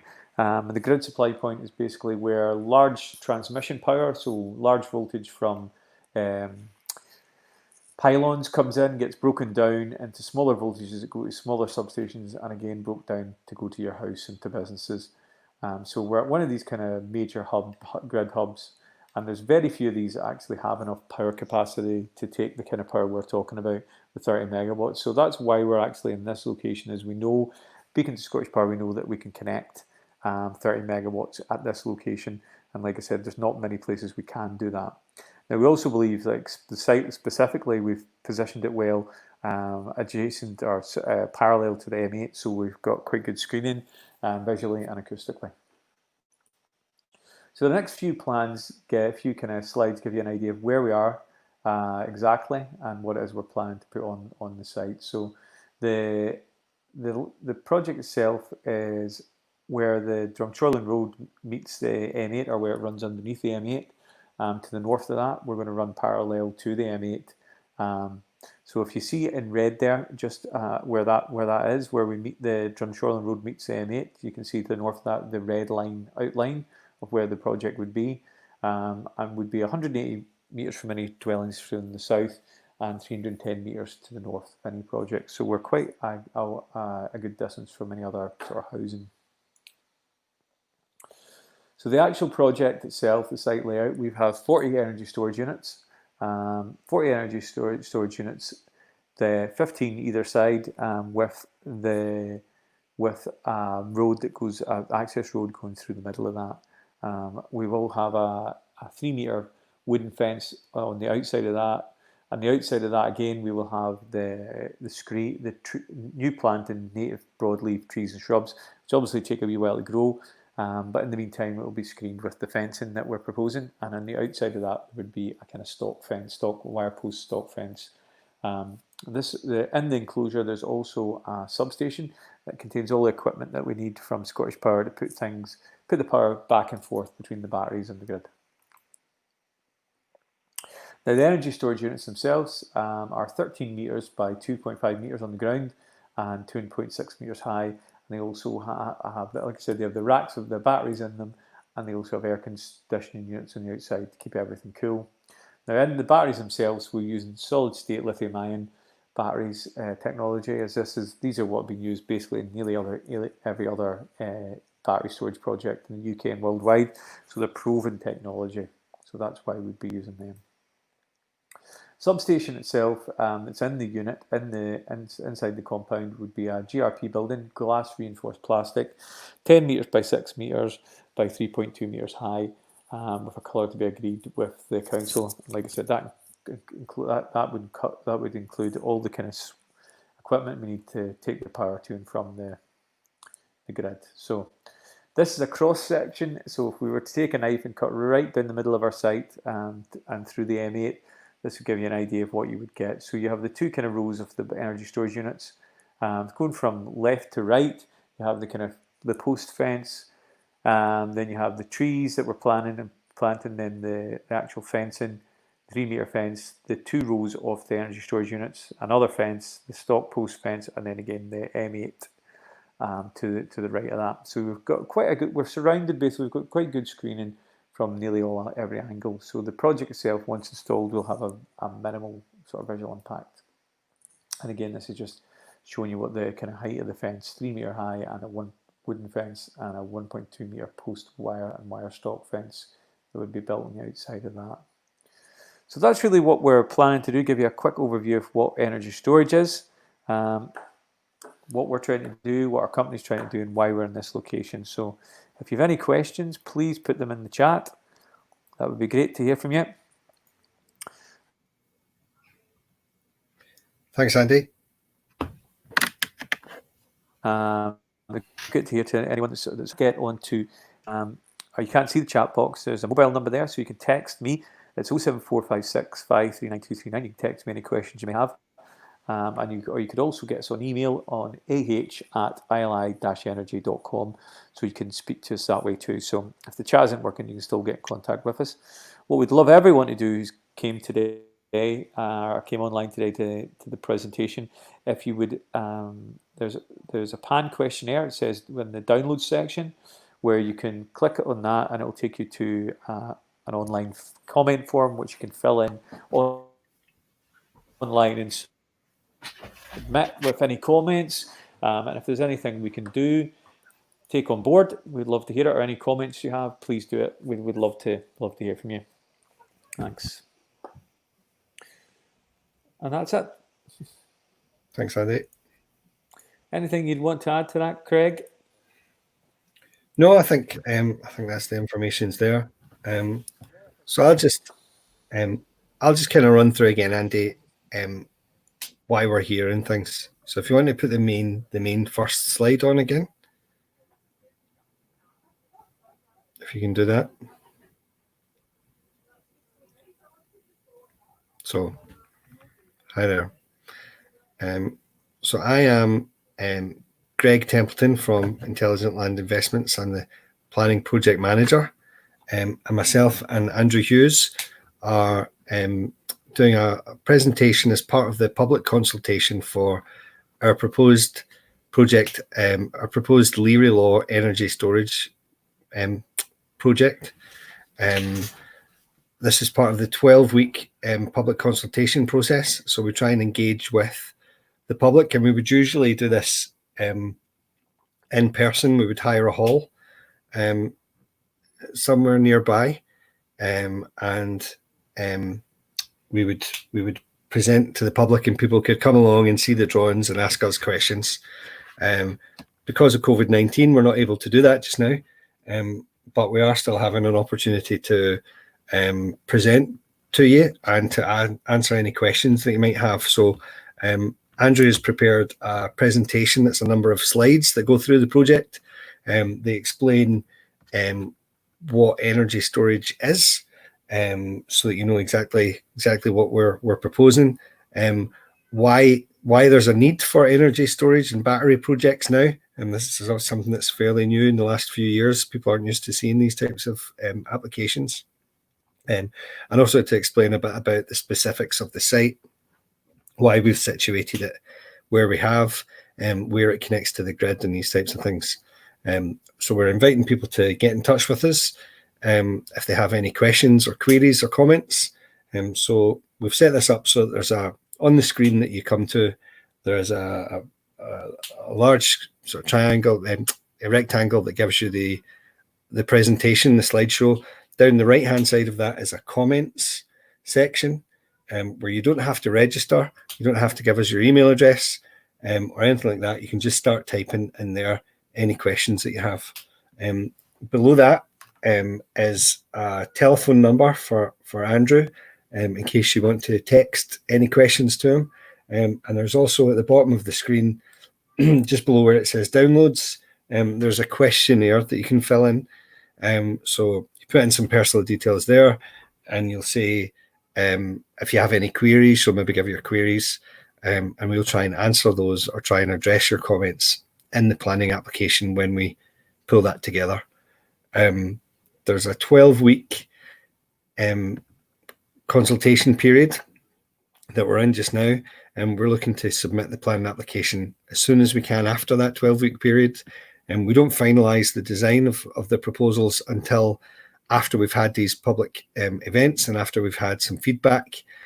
Sometimes community councils might want to give us feedback. So we try and collate all that, take the information on board, and finalise our designs for a planning submission. If you give us your details and you request to be informed, we'll let you know when the planning application goes in. Otherwise, if you keep an eye on the local newspaper, it'll appear in the adverts for the local newspaper and online on the council's planning portal, where you'll be able to provide comments to the council if you want to do that. This is the first time we've done a public consultation online like this. So we have had a couple of technical difficulties dropping in and out of internet connection that we hope we've resolved now. There's always been someone on screen and someone able to speak to you. And as I say, we're happy to take any questions that you may have and answer them.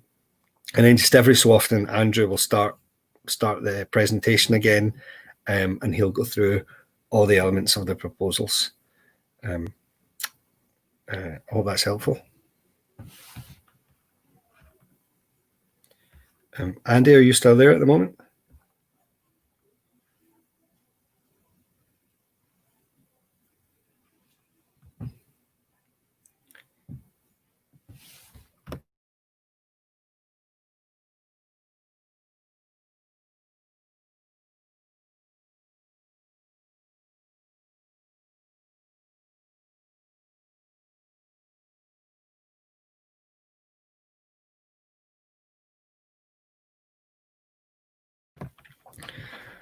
So hi there, just in case anyone's joined us in the last 2 minutes or so. This is the page for information on the Learielaw energy storage project. This is part of the planning public consultation process. That's a 12-week public consultation. Usually we do these events in person, and we would hire a local hall somewhere and invite the public along. We can't do that because of COVID-19. So we're having to do this online as best we can. We've had a few technical difficulties tonight, but there's always been someone here, someone on screen that's able to answer your questions. I'm Greg Templeton, the Planning Project Manager for Intelligent Land, and I'm joined tonight by Andrew Hughes, who's our PR and Media Manager. He also helps with some of the technical aspects of the projects and things like public consultations and these types of things. Andrew will be running through various slides tonight. We've run through it, I'm guessing 6 or 7 times already tonight, but the slides give an overview of the project. They give an overview of what a battery storage project is, because this is something that's fairly new. In terms of planning applications, people aren't used to seeing these, so it explains what a battery storage project is, what it looks like, also the reasons for why we're seeing these applications now, because into a bit of detail about that. And then it looks at the specifics of the site, where we're planning on putting the project, why we've located it on the site where we have, and invites you to give us some comments if you want in the comments section of the website. But also there's a form, if you underneath the bottom of the screen where it says downloads, you can fill out a form and give us any feedback or ask any questions there. And we're just trying to run through it. It's hard. We don't necessarily know when someone's logged in to view, so we're trying to keep the conversation going and keep the information there. So I would appreciate it if you are online, if you drop us a comment, even if it's just to say hi, which someone has done, to let us know that you're here. Then we can run through it and we can answer your questions. Does that sound all right, Andy?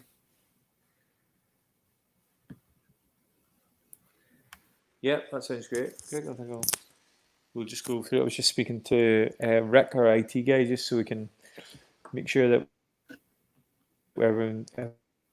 everything's working okay. See if anyone's in the chat. If anyone wants to say hello, please do it. That would be great to hear from you. So a lot of the time, Andy, I've just been saying to people, explaining why we're here, and how to get in contact with us, and letting them know that you'll be running through your presentation again shortly. up. So I'll just go start the presentation again, and we can take it from there. Hopefully, anyone's got any questions, they can ask me on the chat. Just thanks. Do we get any response on the chat, Greg? Anyone? Nope. Nobody's written anything into the comments. So we had a good few questions about an hour or so ago, and then someone did say hi to let us know we were here, and we ran through the presentation for them. Yeah, we had a few people earlier on that were interested. Yep. So I think it's worth just saying again, if anybody is watching this just now, if you just let us know in the comments box that you're here, you can just say hello, and then we'll know you're here, and we can start running through the presentation. I'd say that as well, that we have a sort of, there's time for questions at the end of the presentation, but you can write your questions at any point. Again, and some connection issue.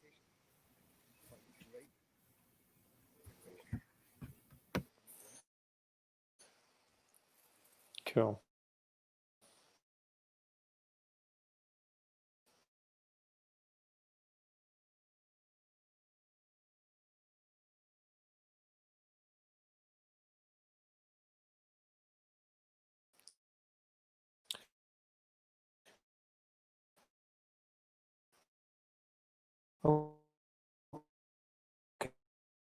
Okay, so I'll just start again. Let's share my screen.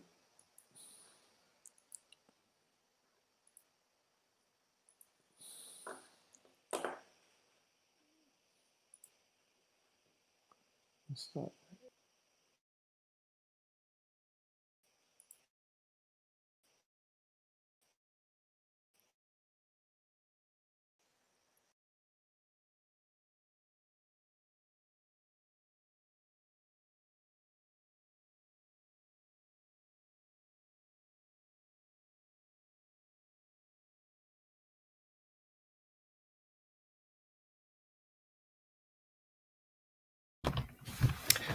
So hi there. This is the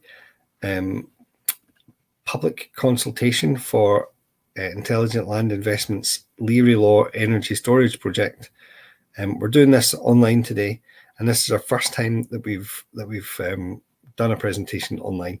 Usually, we hire a hall locally, and we have face-to-face meetings where we'll present drawings and people can ask questions. Because of COVID-19, we're doing it online. It's not safe for people to meet in groups, and unfortunately, we're having some technical problems at various points today. So we're now into our third hour, I think. I hope it might be our second hour. And my colleague Andrew has dropped out of connection a couple of times. I am Greg Templeton. I'm the planning project manager. My colleague Andrew is the PR manager, but he also has some good technical knowledge and helps out with the planning process. Andrew is presenting a slideshow, a pre-prepared slideshow that we have of the project, which explains the need for energy storage, battery projects. It explains why you're starting to see planning applications for battery storage projects. It explains what you'll see on site, so what we're proposing to construct, and it explains where on the site and a little bit about the specifics of the application and why we've located it where we have. Andrew has run through them 6 or 7 times, maybe 8 times now already, but we'll just keep running through these and give people a chance to comment. Yeah, so I'll just do that. Greg, sorry about that. I just lost the internet connection again, unfortunately. Every time it happens, I'm looking at my other screen, so everyone gets a nice side profile of me for a minute until I realise that I've not heard you speak. Okay, we'll do that. So, Okay. yeah, present this. It basically tells us a little bit about the project, about the company, and what it is we're trying to do, why we need energy, why we believe we need energy storage, and what it is we're actually proposing on the land at Learielaw Farm. So,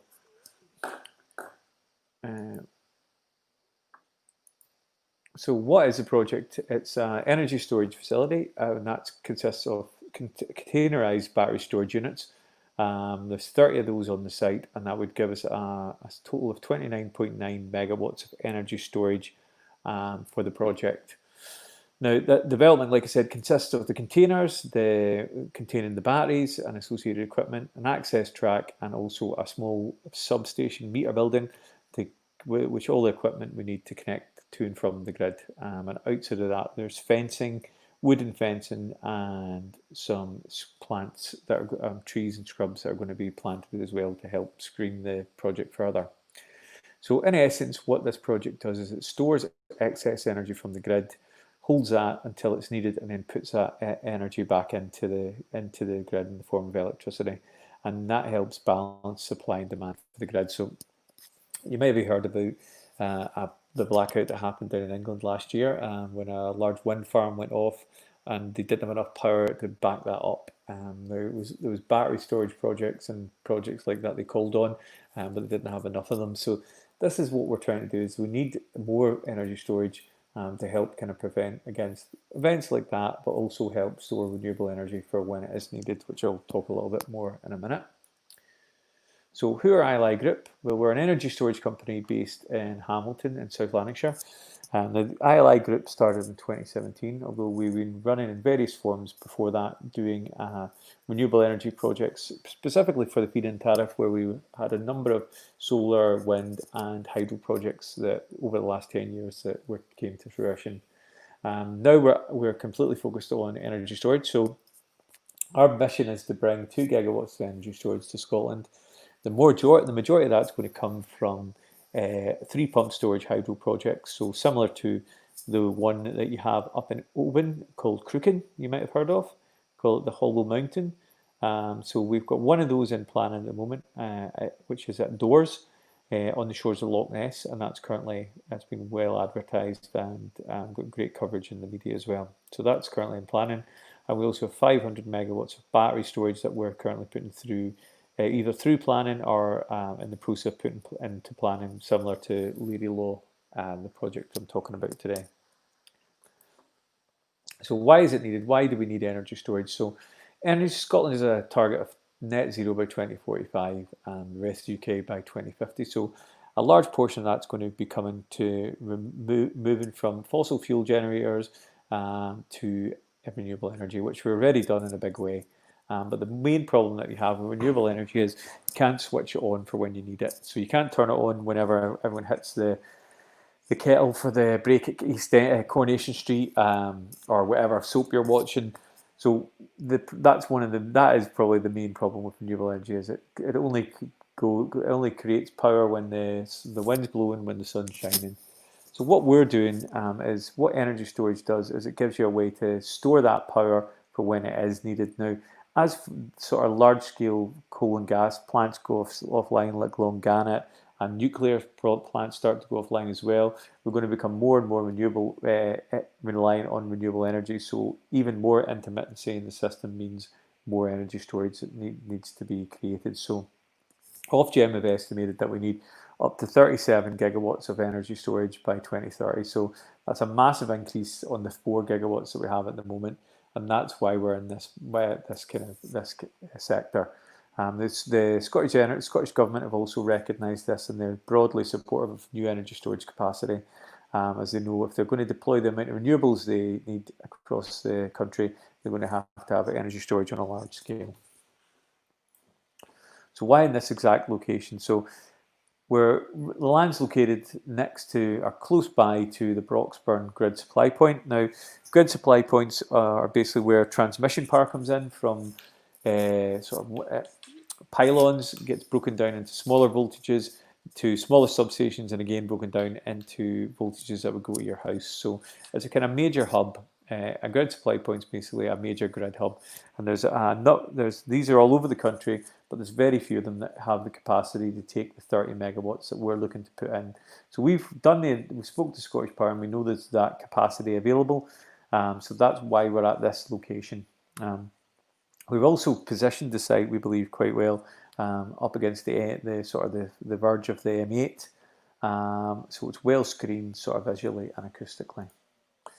So the next few slides really give you an idea of whereabouts we are putting exactly where we're positioning the project on the ground. So if you can see on the map where the Rumshorland Road's running from south to north, as it goes underneath the M8, we're right on the left-hand side there. You can see the kind of red line boundary. If you look closely, you should be able to see that. So that gives us, we're running parallel towards on the M8, and we're basically the closest dwellings, closest housing is 310 metres to the north and 180 metres to the south through the M8. So we've got quite a good distance between any other properties.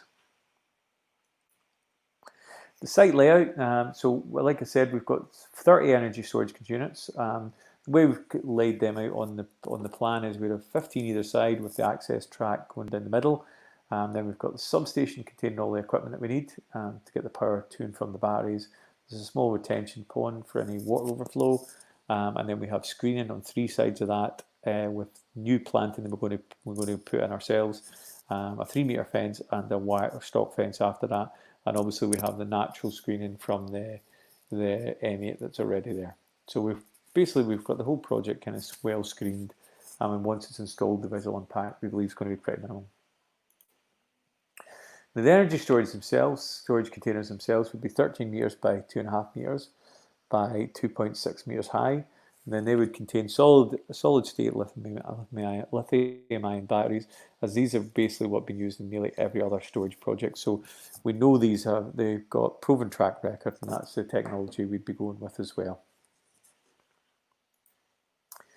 The substation inside the compound is a GRP building, so glass reinforced plastic, 10 metres by 6 metres by 3.2 metres high, with a colour that would be agreed with West Lothian Council.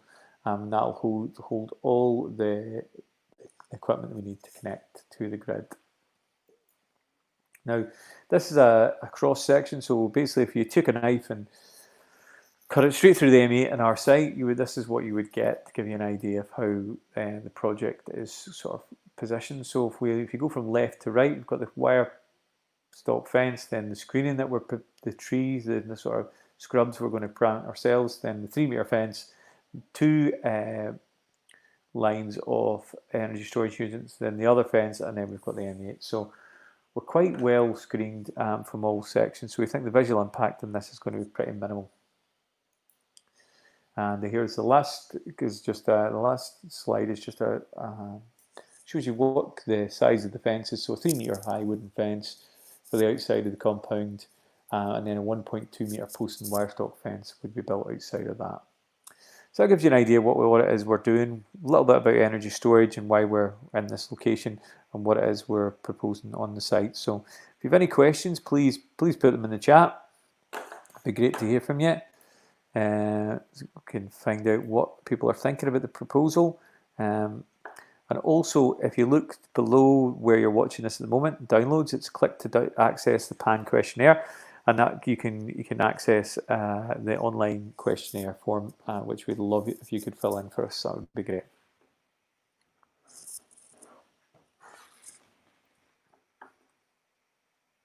I don't know if you want to add anything to that, Craig.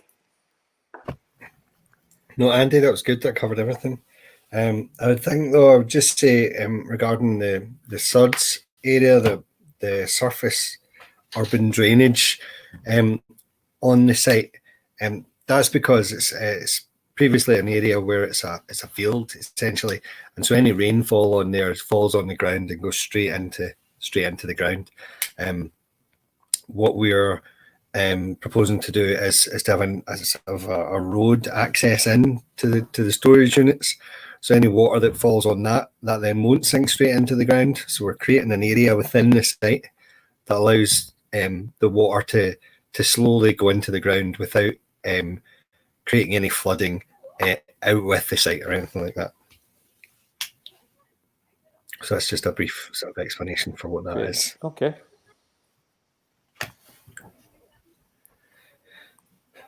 So, Andy, is there any other? Does it look as though there's anyone else online at the moment? Or? There's no one logged into the guest chat. There was a guest 90, I think, who has left now on the actual in the chat room. But Okay. there might be I don't think we know if there's anybody else. If there is, if you want to get in contact with us, what we're going to do is start another presentation probably at 5:30. Yep, that's a good idea.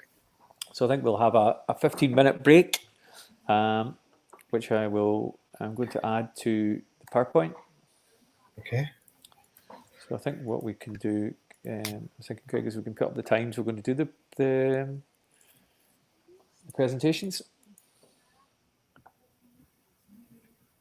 Oh, so you're going to put that on as a kind of slide? Yeah, I can add that to the slide. I think that'd be a good idea. So if anyone does come on and nothing's happening, they don't log off, or we can let them know that the times that we're actually going to be doing the presentation. Okay.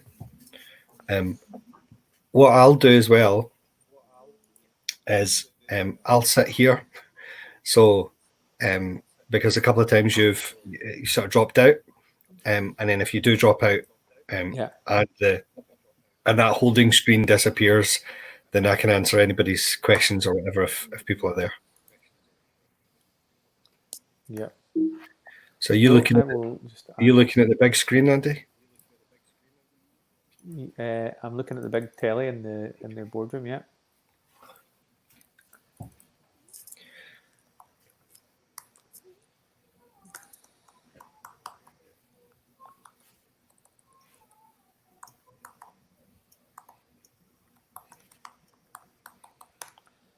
What time is it now?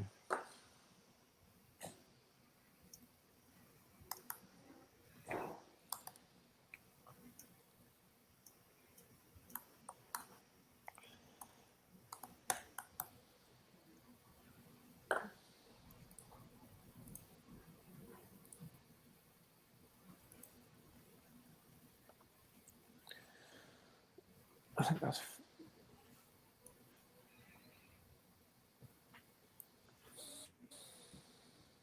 a fair way to do it, Greg.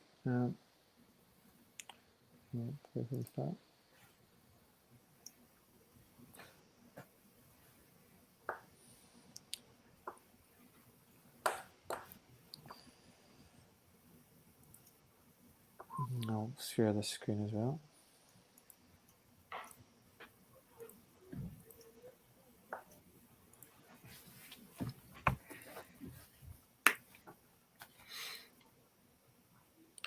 So there we go. You can see that our next presentation is going to start in 10 minutes. Right? I'm going to I'll be back in a minute, mate. Okay. Do you want to make that the big screen then, Andy?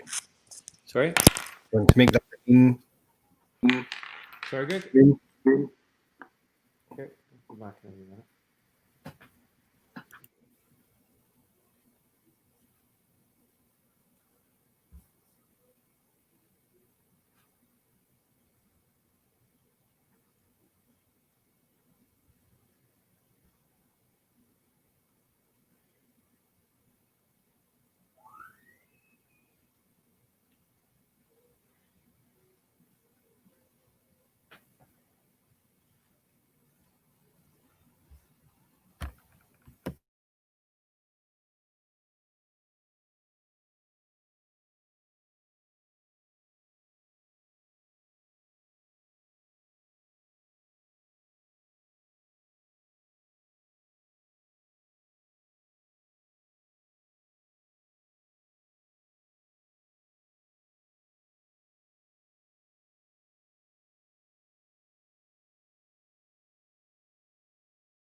Okay.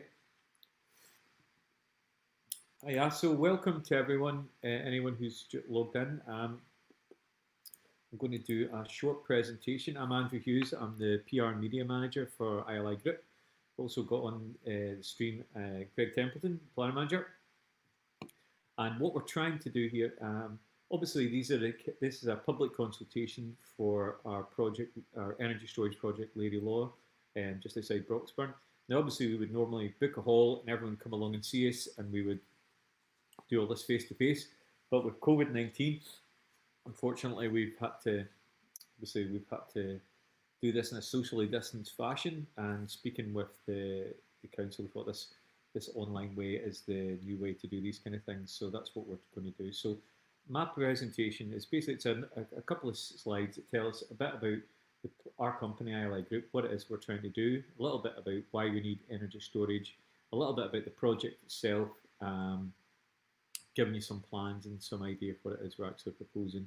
And then at the end of that will be a Q&A, question and answer section, which we'd really hope that you would get involved in. Hopefully there's a chat box to the right-hand side of you from where you're watching this stream. You can get in contact with us, ask us questions, and we'll get them there. We'll answer them at the end of the presentation. Or what would be great as well is underneath in the download section, there's a PAN questionnaire form, which we'd really like you to fill in and submit online to us so we can find out what everyone's thinking about the project, see if there's anything we can take on board, make the project better, or anything we can leave out, or we basically want to get as much feedback as we can from everyone in the area. So with that, I'll start the presentation. So what is the project? So in essence, it's a 29.9 megawatt energy storage facility, and that's done by containerized batteries. So we have 30 energy storage units, which are basically storage containers with racks and racks of batteries. There also is an access track that goes down the middle of that, and there's a small meter building, small substation that has all the equipment that we need to connect, all the the equipment that we need to connect to the grid, connect the batteries to the grid and back again. So, and outside of that, there's some fencing as well. We've got 3-meter high fence to kind of screen it, and we're also going to be planting new trees as well, scrubs, so we can try and hide the visually screen it as best we can. Now, what these kind of projects do is we store excess energy from the grid. So at times of high, so for example, a good example is wind farms going in the middle of the night, really windy night, nobody needs that power. What normally happens is that power will get, those wind farms will be asked to curtail their production, which basically means that energy goes to waste. So what we'd like to do is we would have when that excess power is going onto the grid, we can fill up the batteries, and then when there's high times of peak demand, we can put that electricity back into it when it is needed. This helps balance out the supply and demand for the grid. I'll talk a wee bit about that later. So who are the ILI Group? So we're an energy storage development company based in Hamilton, Lanarkshire, South Lanarkshire. The ILI Group started in 2017. Before that, we were in a number of different guises where we were doing renewable energy projects through the feed-in tariff, where we've done wind projects, hydro and solar projects, but we started the ILI Group in 2017 to focus specifically on energy storage. And that's really what we're trying to do. Our mission is to bring 2 gigawatts of energy storage to Scotland. The majority of that is going to come from 3 pump storage hydro projects that we have. One of those is currently in planning at Doors on the shores of Loch Ness. That's quite advanced in planning at the moment. You might have seen some press on that. And we also have 500 megawatts of battery storage that's either through planning or in the process of going through planning, which Learielaw is part of. So why is it needed? Why is energy storage needed at all? So Scotland has a target of net zero by 2045. It's one of the most ambitious targets in the world. How we're going to do that, a large part of that will be moving to renewable energy. As fossil fuel generators that we've relied on for a long time, as these go offline, we become more and more reliant on renewable energy to make up that difference. But the problem the age-old problem with renewable energy is that it's intermittent, which means we can't switch it on when we need it. We can't switch it on to meet up with when the ads are on Coronation Street or the World Cup final, sort of classic cliches. We can't do these. We can't get the power to turn on when we need it. So what we need to do is have a way to store that energy that when it is getting produced and it's not needed for when it is needed. So energy storage is how we do that. Ofgem have estimated that we're going to need an extra 37 gigawatts of energy, up to 37 gigawatts of energy storage by 2030.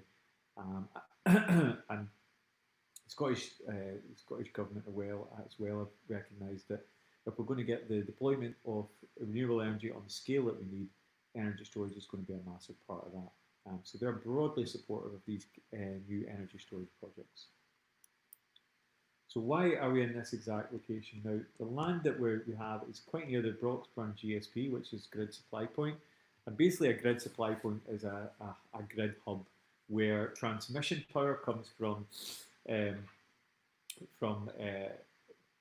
pylons and gets broken down into smaller voltages, sent to smaller substations, and then again to your house or to businesses. So the grid supply point are major sort of grid hubs, and there's very few of these in Scotland at this point that can actually take the kind of power that we're talking about. So we're talking about connecting nearly 30 megawatts, which is quite a lot of power, pardon me, and there's very few grid supply points in Scotland that can do that. So that's why we're at Broxburn. So the actual position of the site, we think we've positioned it quite well. So we've got natural screening from the M8 that's already there, visually and acoustically. So this plan, I've got a few plans now. I'm going to give you an idea of exactly where we are. So if you look to where the Drumshorland Road meets the M8, to the north of that on the west side, there's a red line boundary there. So that's where we're proposing to have the site. We're running parallel to the M8. Our closest dwellings would be 180 metres to the south, you have to go through the M8 to get to those, and 310 metres to the north. So we've got quite a good distance away from any other properties. The site layout itself, we have 30 energy storage units, as I mentioned previously. So the way we've laid them out is 15 either side, with the access track to them going down the middle. And also we have the substation that I've mentioned, which will contain all the equipment we need to connect to the grid. There's a small retention pond for any water overflow. As Greg mentioned, I think before, that this is basically we're putting in a field, so somewhere where that rainwater can go, so it doesn't go anywhere else.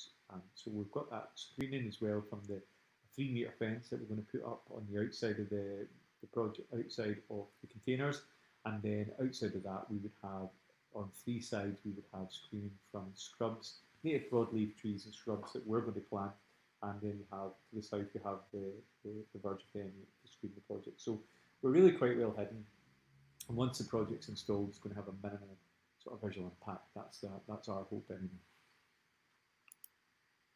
The energy storage units are basically storage containers, so 13 metres, steel storage containers, 13 metres by 2.5 metres, with a height of 2.6 metres high. They have air conditioning units on the side of those as well to keep everything cool. And the battery technology we'll be using is solid-state lithium-ion batteries, which have been used, successfully used in nearly every other energy storage project in the UK, if not the world. So they're proven technology, so that's why we would be going there. So the substation I mentioned previously is a GRP build, so glass reinforced plastic, up to 10 metres by 6 metres by 3 metres high, 3.2 metres high, and that contains all the equipment we need to connect to the grid and put the power back and forth between the batteries and that.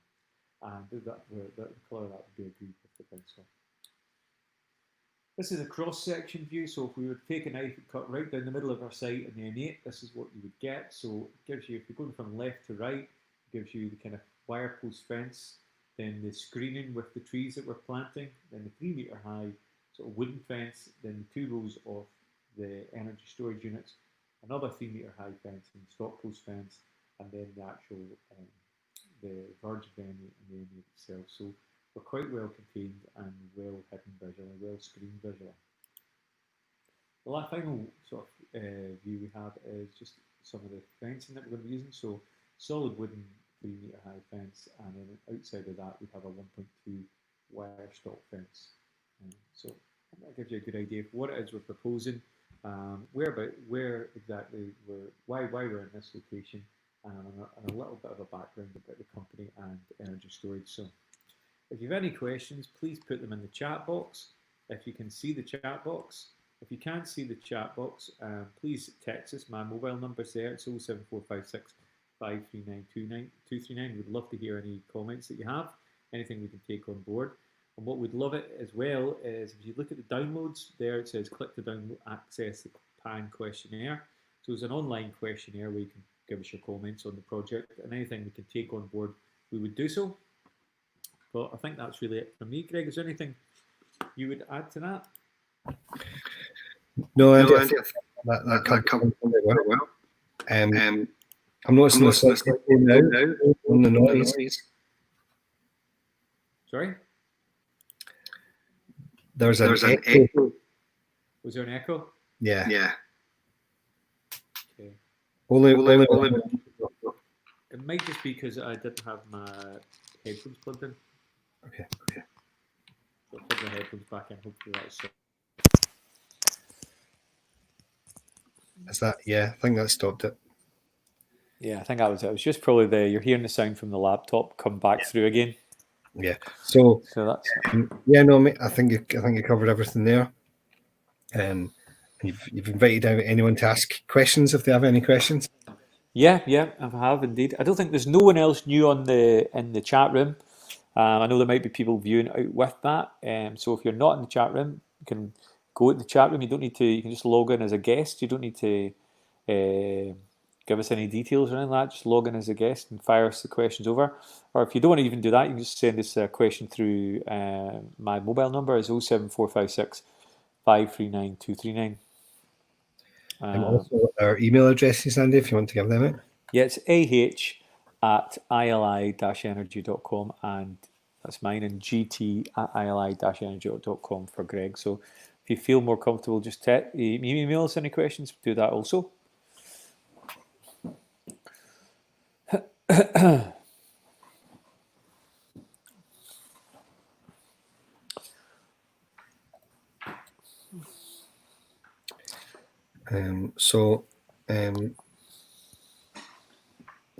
think we'll have another presentation at 6. Yeah, so if you're going to update that front page to let people know what the next thing I'll just go is. Do you want to also put our email addresses on that just now as well, Andy?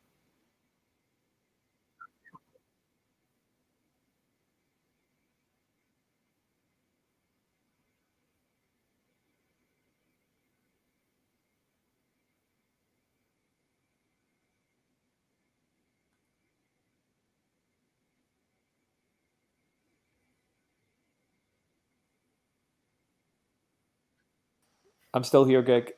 It's okay. I'm just going to update that thing. The internet connection seems to be holding up better now, which is good. Yeah, it seems okay.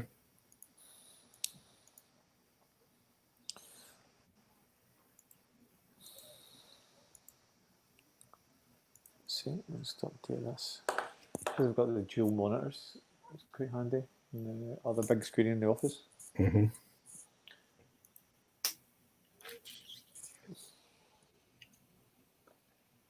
That's that.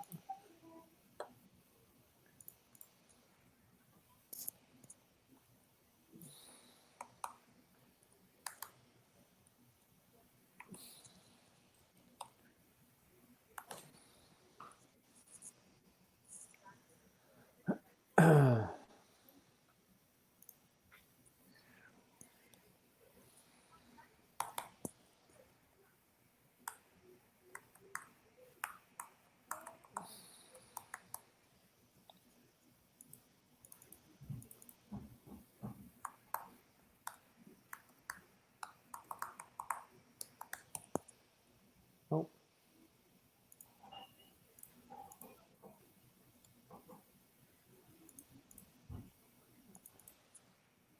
It's doing that now. Okay. Right.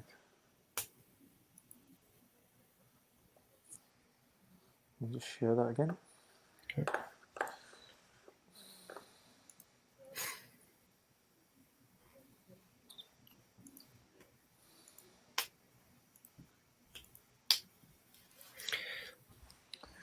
There we go. That's perfect, Andy.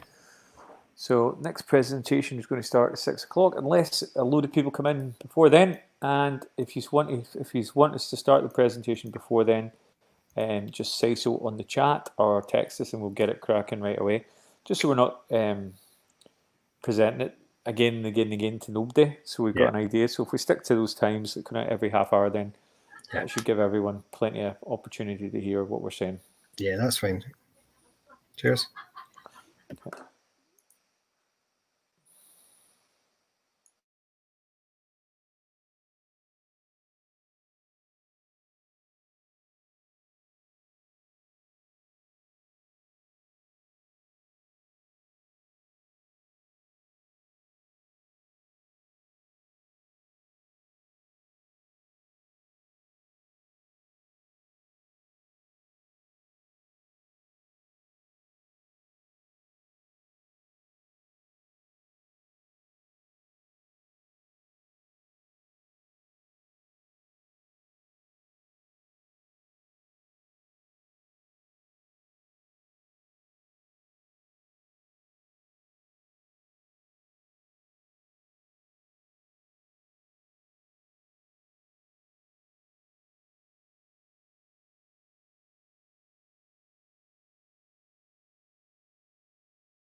Hi, just if anyone is waiting, the next presentation is going to start at 6 p.m.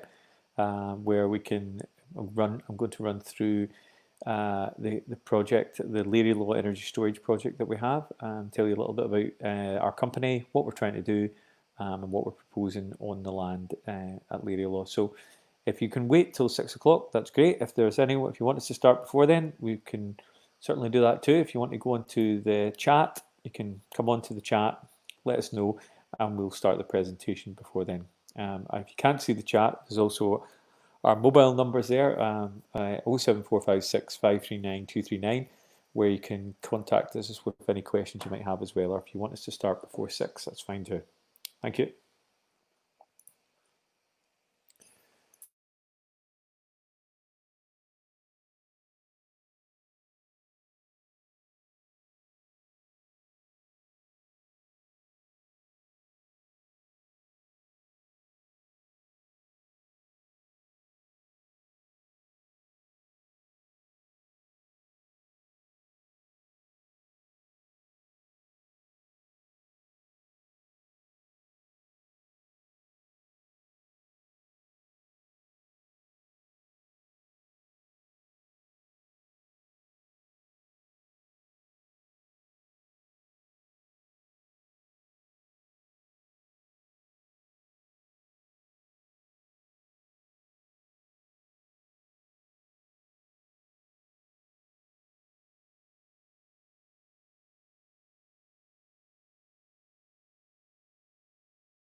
Cool.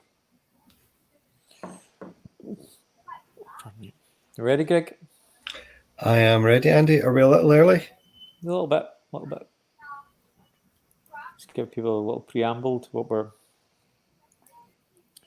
we're doing. So I'm Andrew Hughes, PR Media Manager for ILI Group.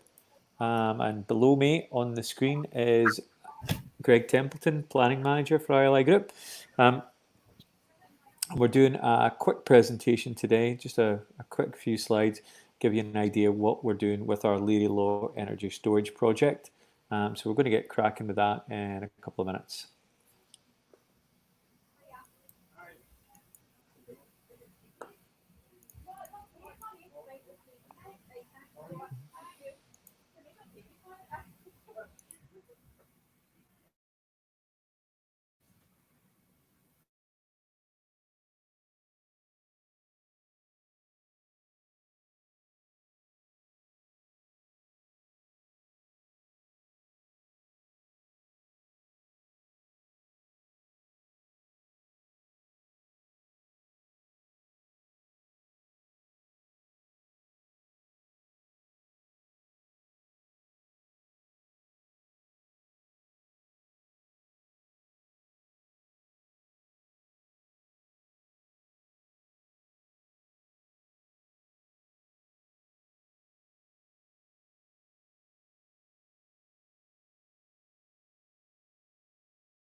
Greg, we ready?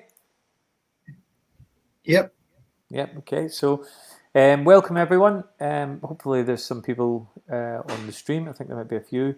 I'll just start the presentation for our Learielaw Energy Storage Project. Now obviously these events, these public consultation events are normally done face to face. We book a hall, we come and see everyone, we chat to people individually, but obviously with the COVID-19 situation, we've had to think of other ways to do that. So with agreement with the council, we've came up with a live stream event.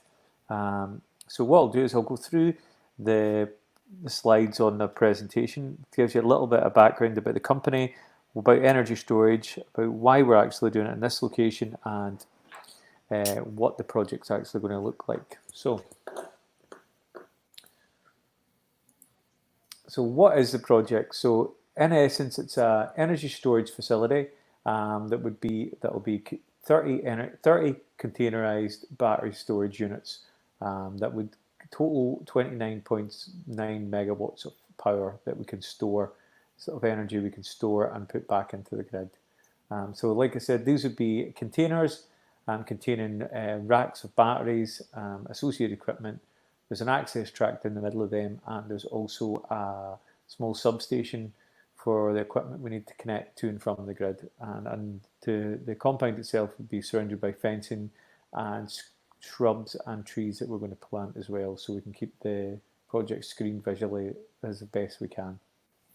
So in essence, energy storage projects store electricity from the grid when it's not needed. So if there's excess power being generated from renewable energy, so for instance, if it's at night and there's lots of wind power, a lot of the time that power can be asked to get switched off. So the wind farms can be told not to produce that energy. So what we can do is, instead of them getting switched off, we can store that power and we can put that electricity back into the grid when it is needed. And this helps balance supply and demand for the grid, which I'll go into in a little bit further in a few slides' time.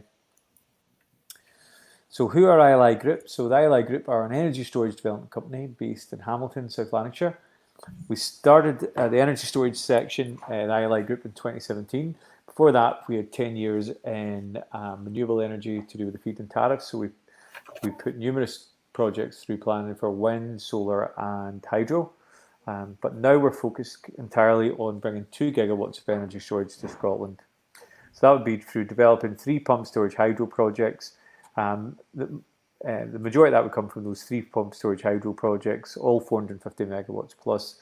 The first of those is indoors at Loch Ness, in the shores of Loch Ness. You might have heard of. It's currently in planning, quite far advanced. And the rest of that will come from 500 megawatts of battery storage that we are currently either got planning for or are proposed planning for, similar to the project here at Learielaw.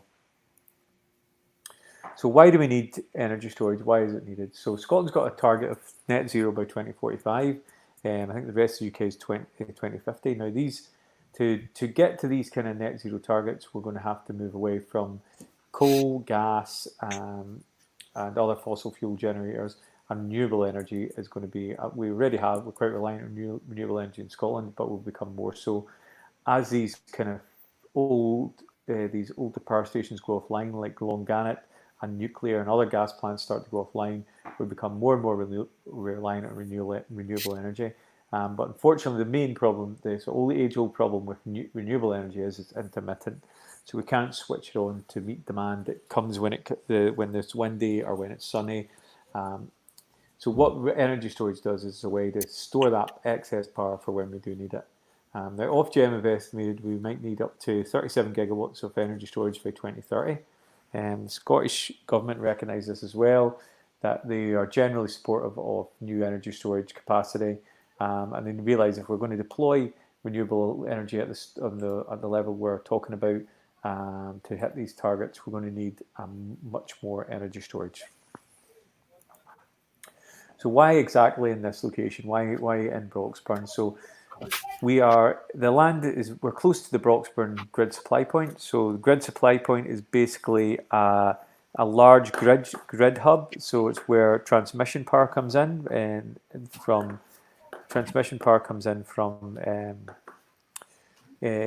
pylons and gets broken down into smaller voltages to go to smaller substations, and again broken down so it can go to your house or other businesses.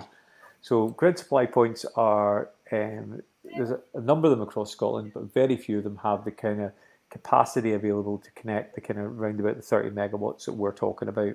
So that's why we're in Broxburn. Now the M8, where the site itself is situated right beside the M8, so we're running across the south side of the M8, so we're thinking we believe we're quite well screened visually and acoustically.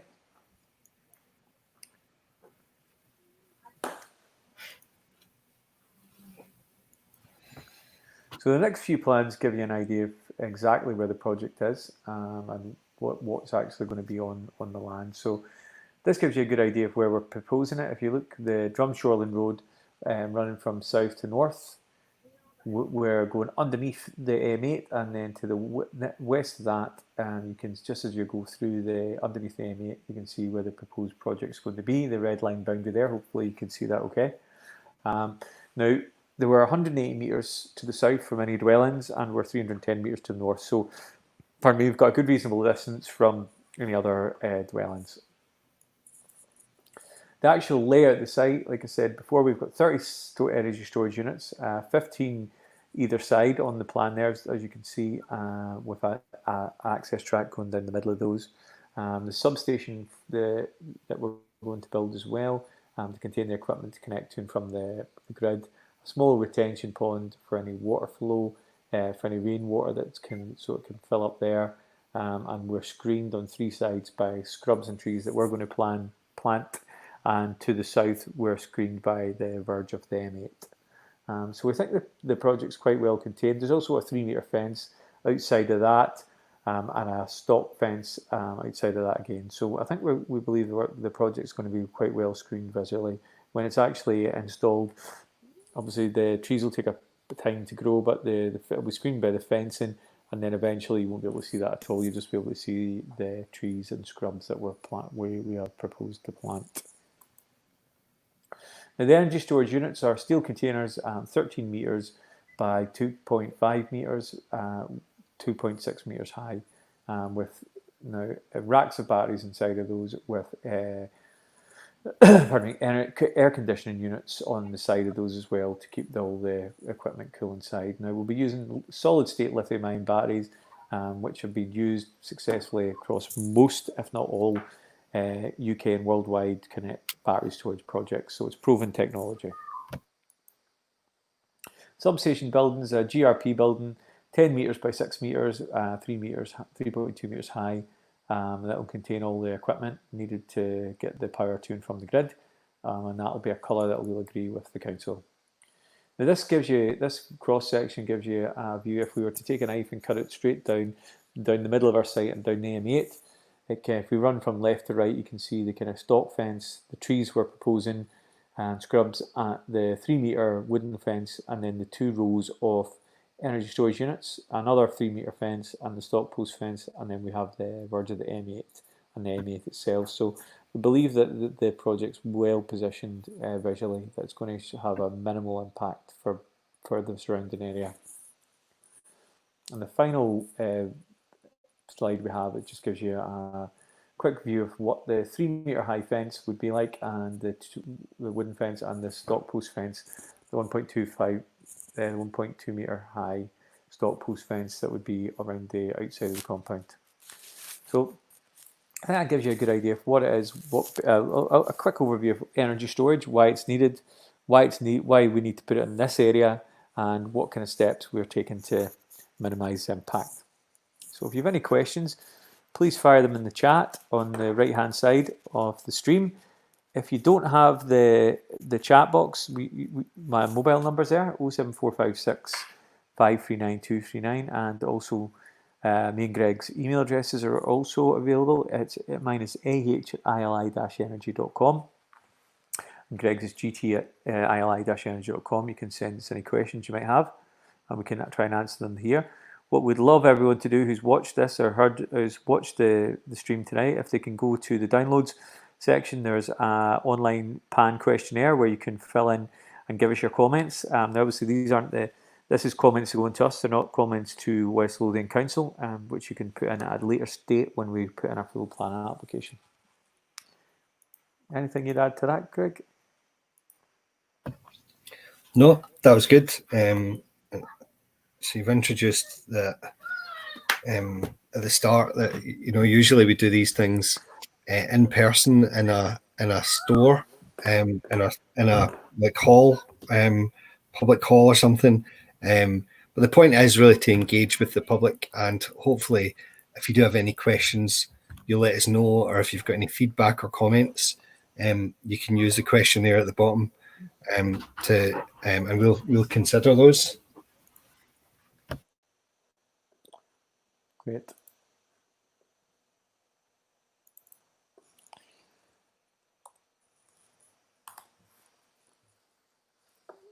So I think that's what we'll do is we'll give people time to respond here. If anyone's wanting to answer some questions, if you've just arrived, if you've just turned up to the presentation, if you didn't catch it, we're going to do another one at 6:30. We're doing one every half an hour on the hour and on the half hour. So we've got plenty of time and opportunity for everyone to get involved. If you don't want to wait, come back on at 6:30 and we can run through the project. We can run through the slides again, or if there's anyone wants to text, if anyone's really keen and they don't have time to wait, please let us know in the chat and we can start it right away. Whichever suits you guys.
Hi, Greg.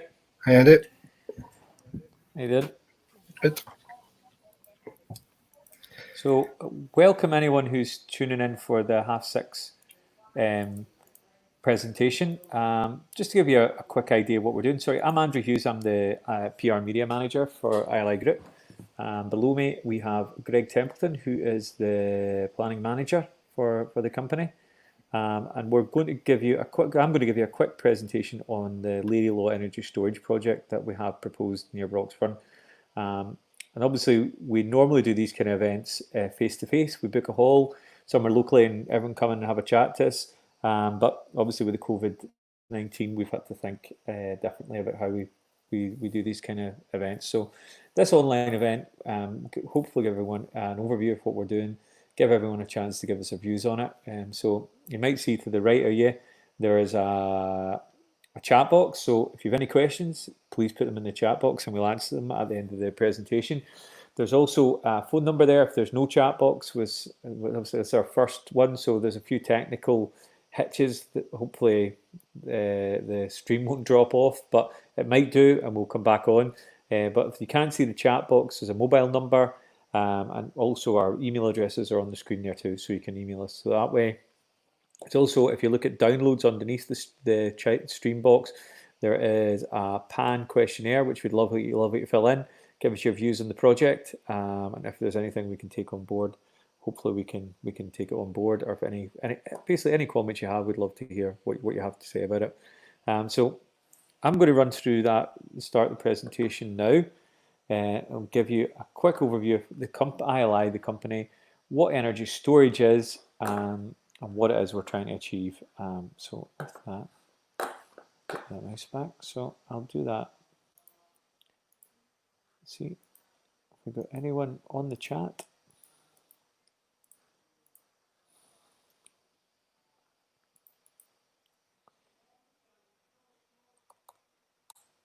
I see.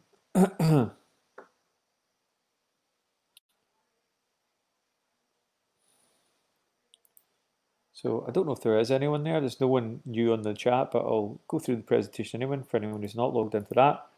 So I'll just get this 2 seconds just to. Okay, so what is the project? So in essence, it's an energy storage facility which consists of 30 containerized battery storage units, and that totals 29.9 megawatts of power or energy we can store and put back into the grid. Now the development also has an access track, a small substation building which has all the equipment to put the power back and forward between the grid and the batteries, and that's surrounded by some a 3-meter high wooden fence and some screening by trees and shrubs that we're going to plant too. So these projects store electricity from the grid store excess energy from the grid. So for instance, when renewable energy is being generated that isn't needed, perhaps at night, from wind farms, that instead of having to turn those wind turbines off and lose that energy, we can store that from where it is needed. So we charge up the batteries at those points and then put them back into the grid when they're needed. So that in essence is how energy storage projects work, and they help balance supply and demand for the grid. And I'll talk about that a bit later in one of the other slides. So gives you an idea of what the project is. Who are ILI Group? Now, we're an energy storage development company based in Hamilton, South Lanarkshire. The energy storage ILI Group, focusing on energy storage, started in 2017. Before that, we were involved in feed-in tariff projects, where we took a number of projects over the last 10 years, really through wind, solar, and hydro. So we really have been involved in the renewable energy industry for a long time. So our focus with ILI Group is to bring 2 gigawatts of energy storage to Scotland, and that would be mainly through the 3 pump storage hydro developments we have at the moment. The most far on one of those is Red John, a project at Doors on the shores of Loch Ness that's been well publicised. You might have heard of that, and it's currently in planning. And the other 500 megawatts is going to come from battery storage projects like the one we have here at Learielaw. So why do we need energy storage? Why is it needed? So Scotland has a target of net zero by 2045. The UK is it's one of the most ambitious targets in the world. The UK is 2050. And to do that, we're going to have to become more reliant on renewable energy and less reliant on fossil fuel generators like coal and gas.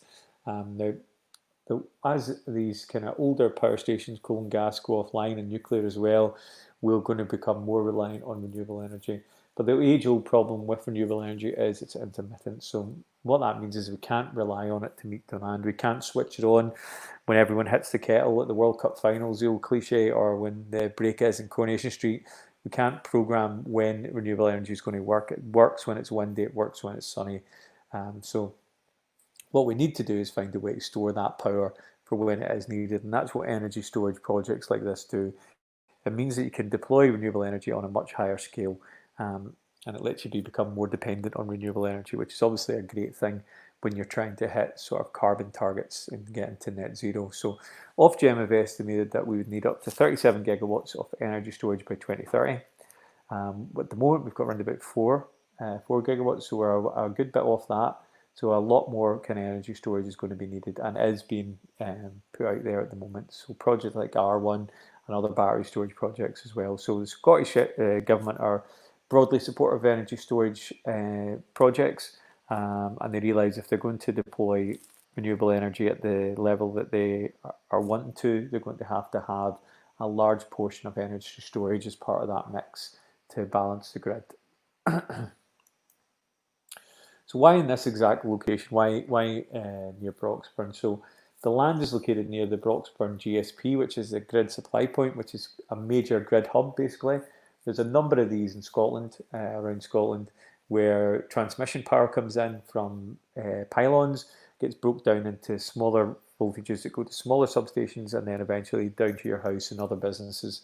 So Broxburn is one of the few substations that actually has capacity to take this 30 megawatts of power and to take it back and forth. There's very few locations left in Scotland where we can do this. Now you might have seen there's already a project at the Broxburn GSP. There's already a project at the Broxburn GSP by, I think it's RES, are developed that out. And that's going to be very similar to the one we're doing with containerized batteries connected to the grid. It's a similar project.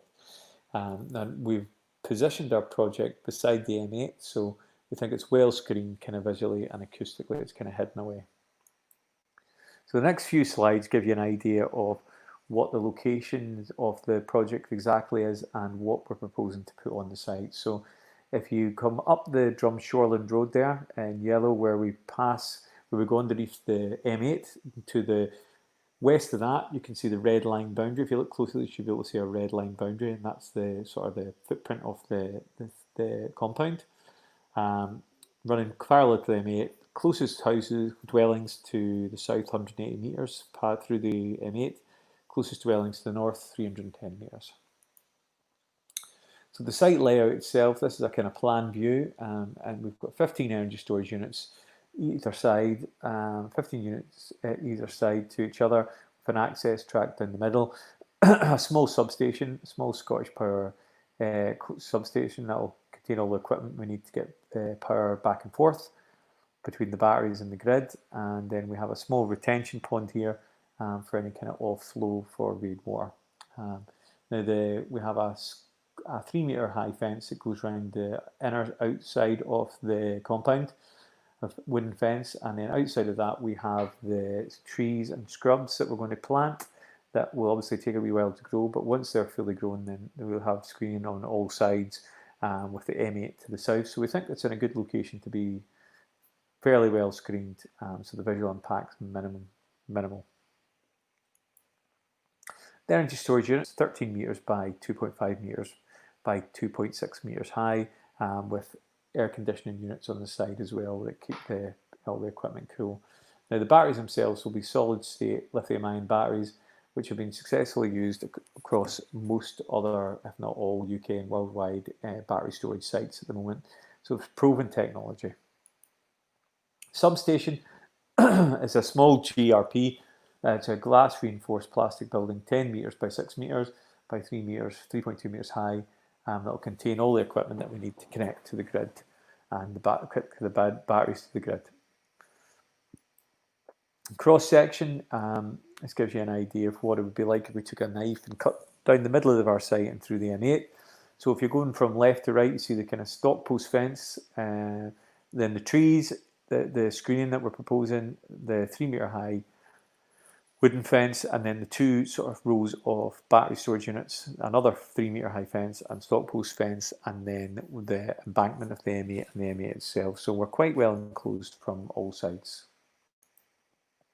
And the final slide is just a view of the 3 metre high fence that we're proposing and the 1.2 metre high wire stock fence. So that gives you a good idea of what it is we're trying to achieve, as a company, why we need energy storage, why we need it in this location, and what it is we're actually proposing to put on the land. So if anyone has any questions, please put them in the chat. If you've got access to the chat, if you can't see the chat, the phone number should be there, 07456 539 239. So you should be able to contact me, text us through that. That would be, you can contact us and text us there, or you can email us as well. So we're going to keep this going till 7 o'clock. So if anyone's if you're wanting to get in contact with us, please do. There's also a PAN questionnaire about the project in the downloads below. If you want to click on that, it takes you to an online form where you can fill in, give us your comments. That would be great to hear from you, and anything we can take on board, we will. Obviously, these aren't representations to West Lothian Council, they're just to ourselves. Once we put in a full application, you'd have an opportunity to contact them at that point. Greg, anything you'd add to that? No, that's all good, Andy, that's all good. I'm just thinking, quite often, excuse me, what we've had at other events has been people have wanted to know just what are the batteries? What do they look like? Like they can't picture a battery. So you've sort of shown the containers there. They're essentially kind of like shipping containers, aren't they? They are storage containers. So the batteries in themselves inside, it's very like kind of server racks. I don't know if people have seen that. So like kind of racks of servers, like shelves and shelves of smaller battery units that make up the bigger battery as a whole. So it's basically shelves similar to what you would see at like stacks of servers, but with small battery units. Yep. And from the outside, people only see the actual sort of containers that they're in. Yeah, the containers are in, and the air conditioning units are visible from the outside too. But in this case, there's a large sort of wooden fence that goes around it, which screens it. There's a smaller fence outside that, and in between the two, there's some planting. And then on the other side, we have the embankment, quite a high embankment up to the motorway.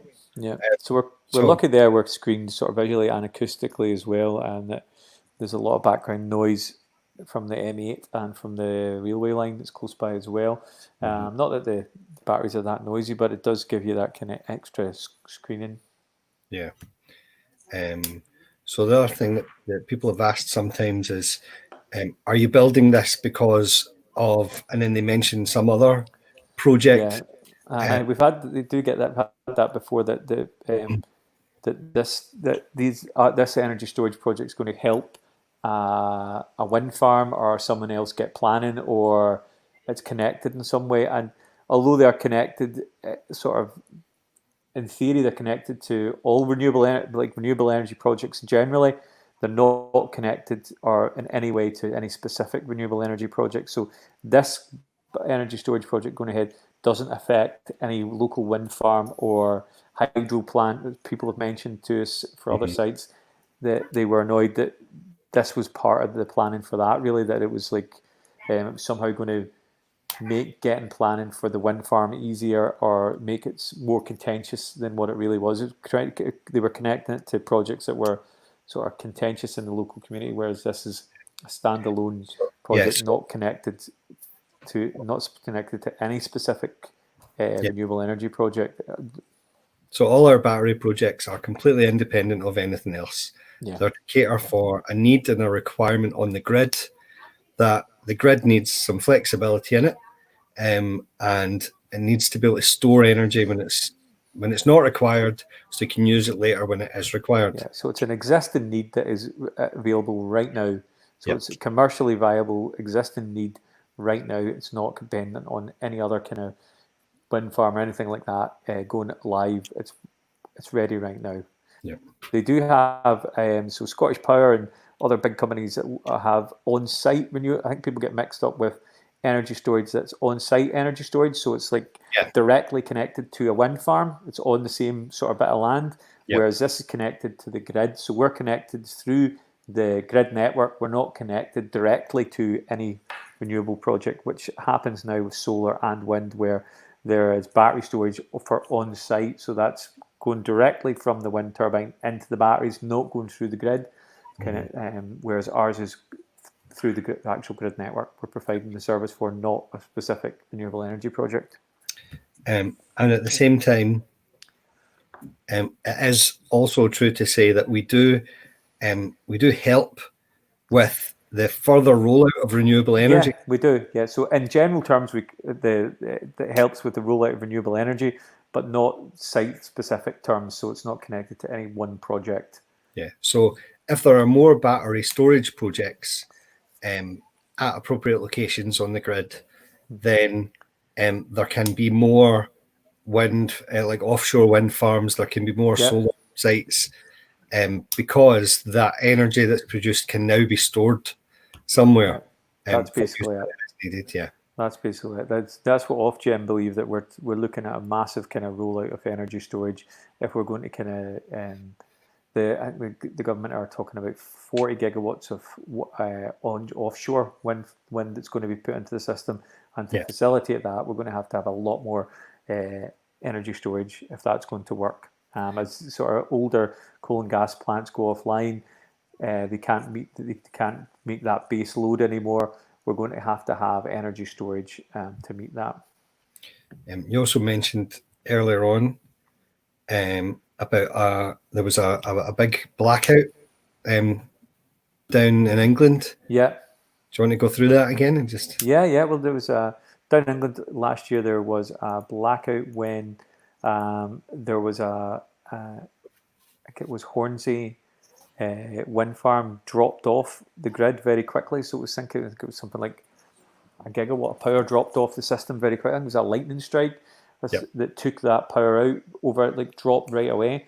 And one of the services that batteries can provide to the grid is having that backup power, to be on power, to be like milliseconds. They can press it, that can automatically be put into the system. Now, some of that did go online, but there wasn't enough power. There wasn't enough backup power to actually keep the grid from dropping, the frequency of the grid from dropping below the safe levels, and the kind of automatic cut off happening, which led to the blackouts and the power being cut off for train stations and hospital. Well, basically all across the south of the country. Mm-hmm. So that energy storage gives us kind of energy security as well from these kind of blackout incidents. As we become more reliant on renewable energy, then we leave ourselves open to having incidents like this. So the more kind of energy storage we have, the more kind of backup we have, more kind of energy security we have. Mm-hmm. Okay. I'm just thinking of going back over the questions. We were asked specific questions earlier. How will the battery storage proposals work when the electricity supply network is working at optimum capacity locally? So the answer to that is that when we are assessing suitable locations, we check with the grid network whether there is capacity and whether there's a need locally. And in this instance, there was. There is that capacity available, which makes this a suitable location for the battery site. They had also asked Have we had discussions with Scottish Power? Well, we do. We speak to the energy suppliers, and this is something that, generally speaking, they're supportive of, because as Andy was mentioning with the blackout, if there had been more storage, if there had been more energy available, then the blackouts could have been avoided, and things could have been up and running quicker. And so, generally speaking, they want these, and we've discussed in the office. We think ultimately these will become just normal parts of the grid, infrastructure, that are required for the safe and sort of reliable function of the grid network. So yeah, the Scottish Power are generally supportive. They don't offer support for, like, in planning terms. They're not consulted from that point of view, and so they would never sort of publicly support a planning application. But in general terms, the company is supportive of storage, as we understand it.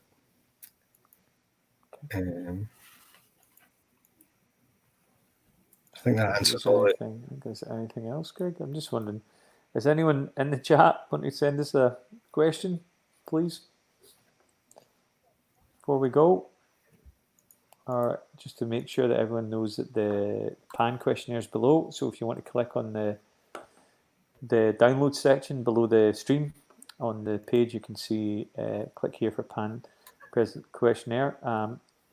We also now have the presentation, which is going to be the PowerPoint for the presentation is going to be available for the next 21 days. So that will be until the 14th of July, 14th of July, the presentation and the questionnaire will be available. So anyone who's missed the live stream will be able to access the presentation and also download the questionnaire, also fill in the questionnaire.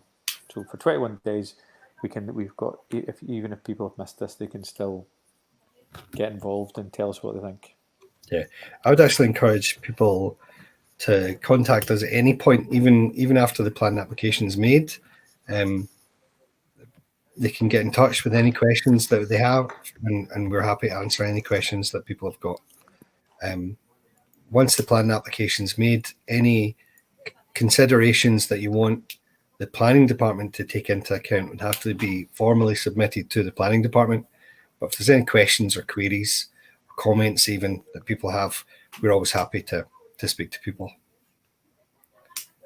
Great. So that's really it, isn't it? If we've got a few minutes left, we'll keep it going till 7. This is usually the time in the public event, Sandy, where you start packing up, and then 16 people arrive. Yeah. Yeah. Totally.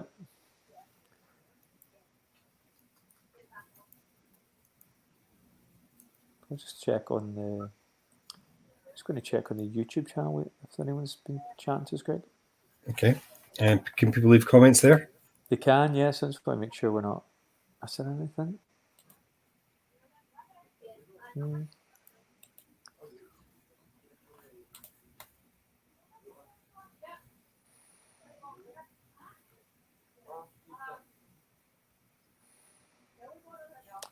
No, I don't think there's not been any comments. So if there's anyone wanting to put any comments up before we go, please let us know and we can try and respond.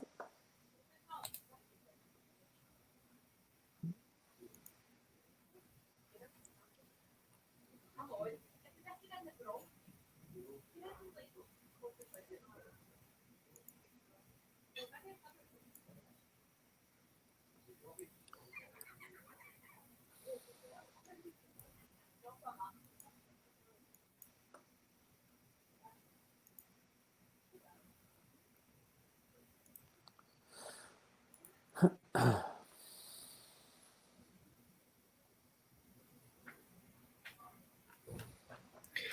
was just going through it, Andy, to see if we can find any other sort of common questions that people ask, to try and answer them.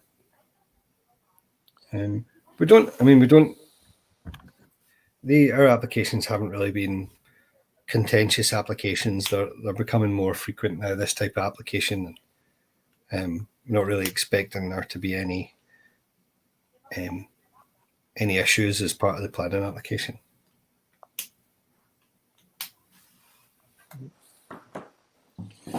Yep. Let's try to think if there's anything else.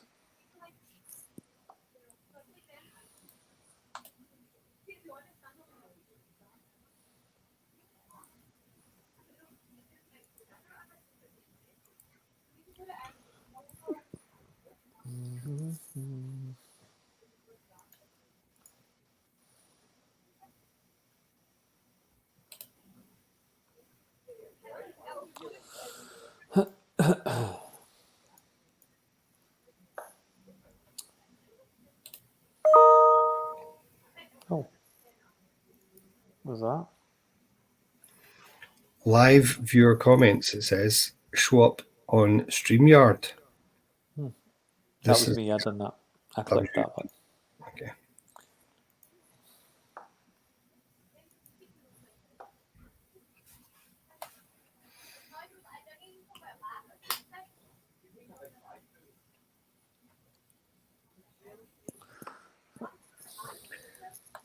So I think really, Andy, all we've got left to do is kind of wrap things up in the last couple of minutes. Yeah. So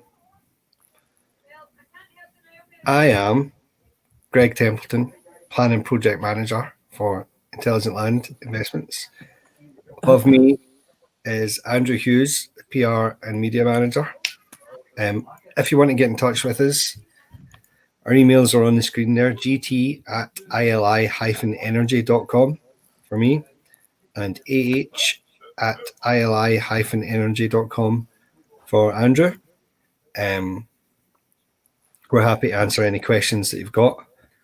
And if you want to keep an eye on the local newspaper, there'll be an advert when the application gets submitted, and you'll be able to look at it on the council's planning portal and make comments there.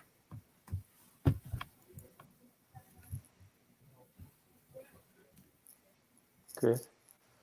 Yeah, and just to let everyone know, obviously you've got the PAN questionnaire there and the slides from the presentation too. So if anyone's wanting to look over it or they missed the presentation, then the slides are going to be available for the next 21 days along with the questionnaire too. Okay. So, Andy, was there specific community councils for this application? There was Brockburn Community Council and Pumperston Community Council as well. So we'd like to hear back from you guys. If you have been on the stream today, love to hear some feedback from the community councils. That would be great. That would be helpful. Also, just as an aside, feedback on this arrangement that we have, and we have some other public consultations to do, and I'd be interested to know if anybody found this useful today and found it easy enough to access. So that type of feedback would be useful as well. And Andy, I think we'll get in touch with the community councils just to make them aware that the slides and stuff are available. I will, I can send an email out just to let everyone know that.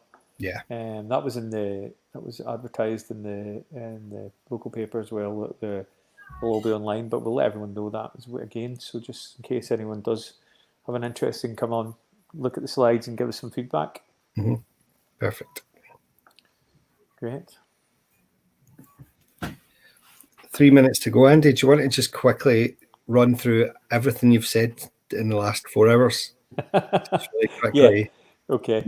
Just in case we've missed, someone's missed something. In case we missed something. Yeah. Okay, you ready? Go. Like. Yeah. So. Really? Do you want me to do that? No. No. Good. I think it's all right. People know we're here, or we've let them know how to get in contact with us. I'm just really keeping an eye on it in case someone does log in the last 2 minutes and they have a question. that can happen. Other than that, because that does happen. Someone turned up. Someone really did turn up at our public event in the last minute or so. So if anybody does have a question, then we'll stick around and answer. Totally.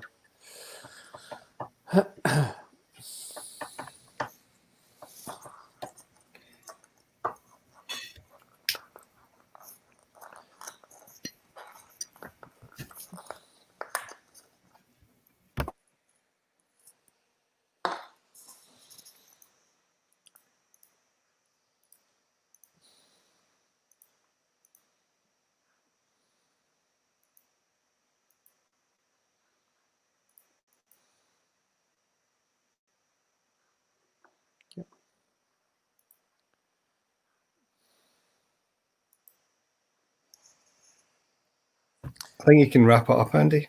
Yeah, okay. So thanks then everyone for attending. If you were here, that was great. Thanks for taking the time to listen to us.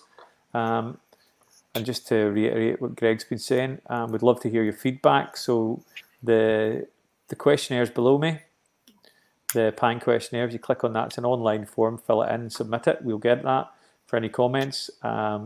The presentation slides are there also, so they'll be there till the 14th of July, so you can have access to them and let us know any views you may have before then. And the planning application itself, once that goes in, there'll be you can comment directly to West Lothian Council.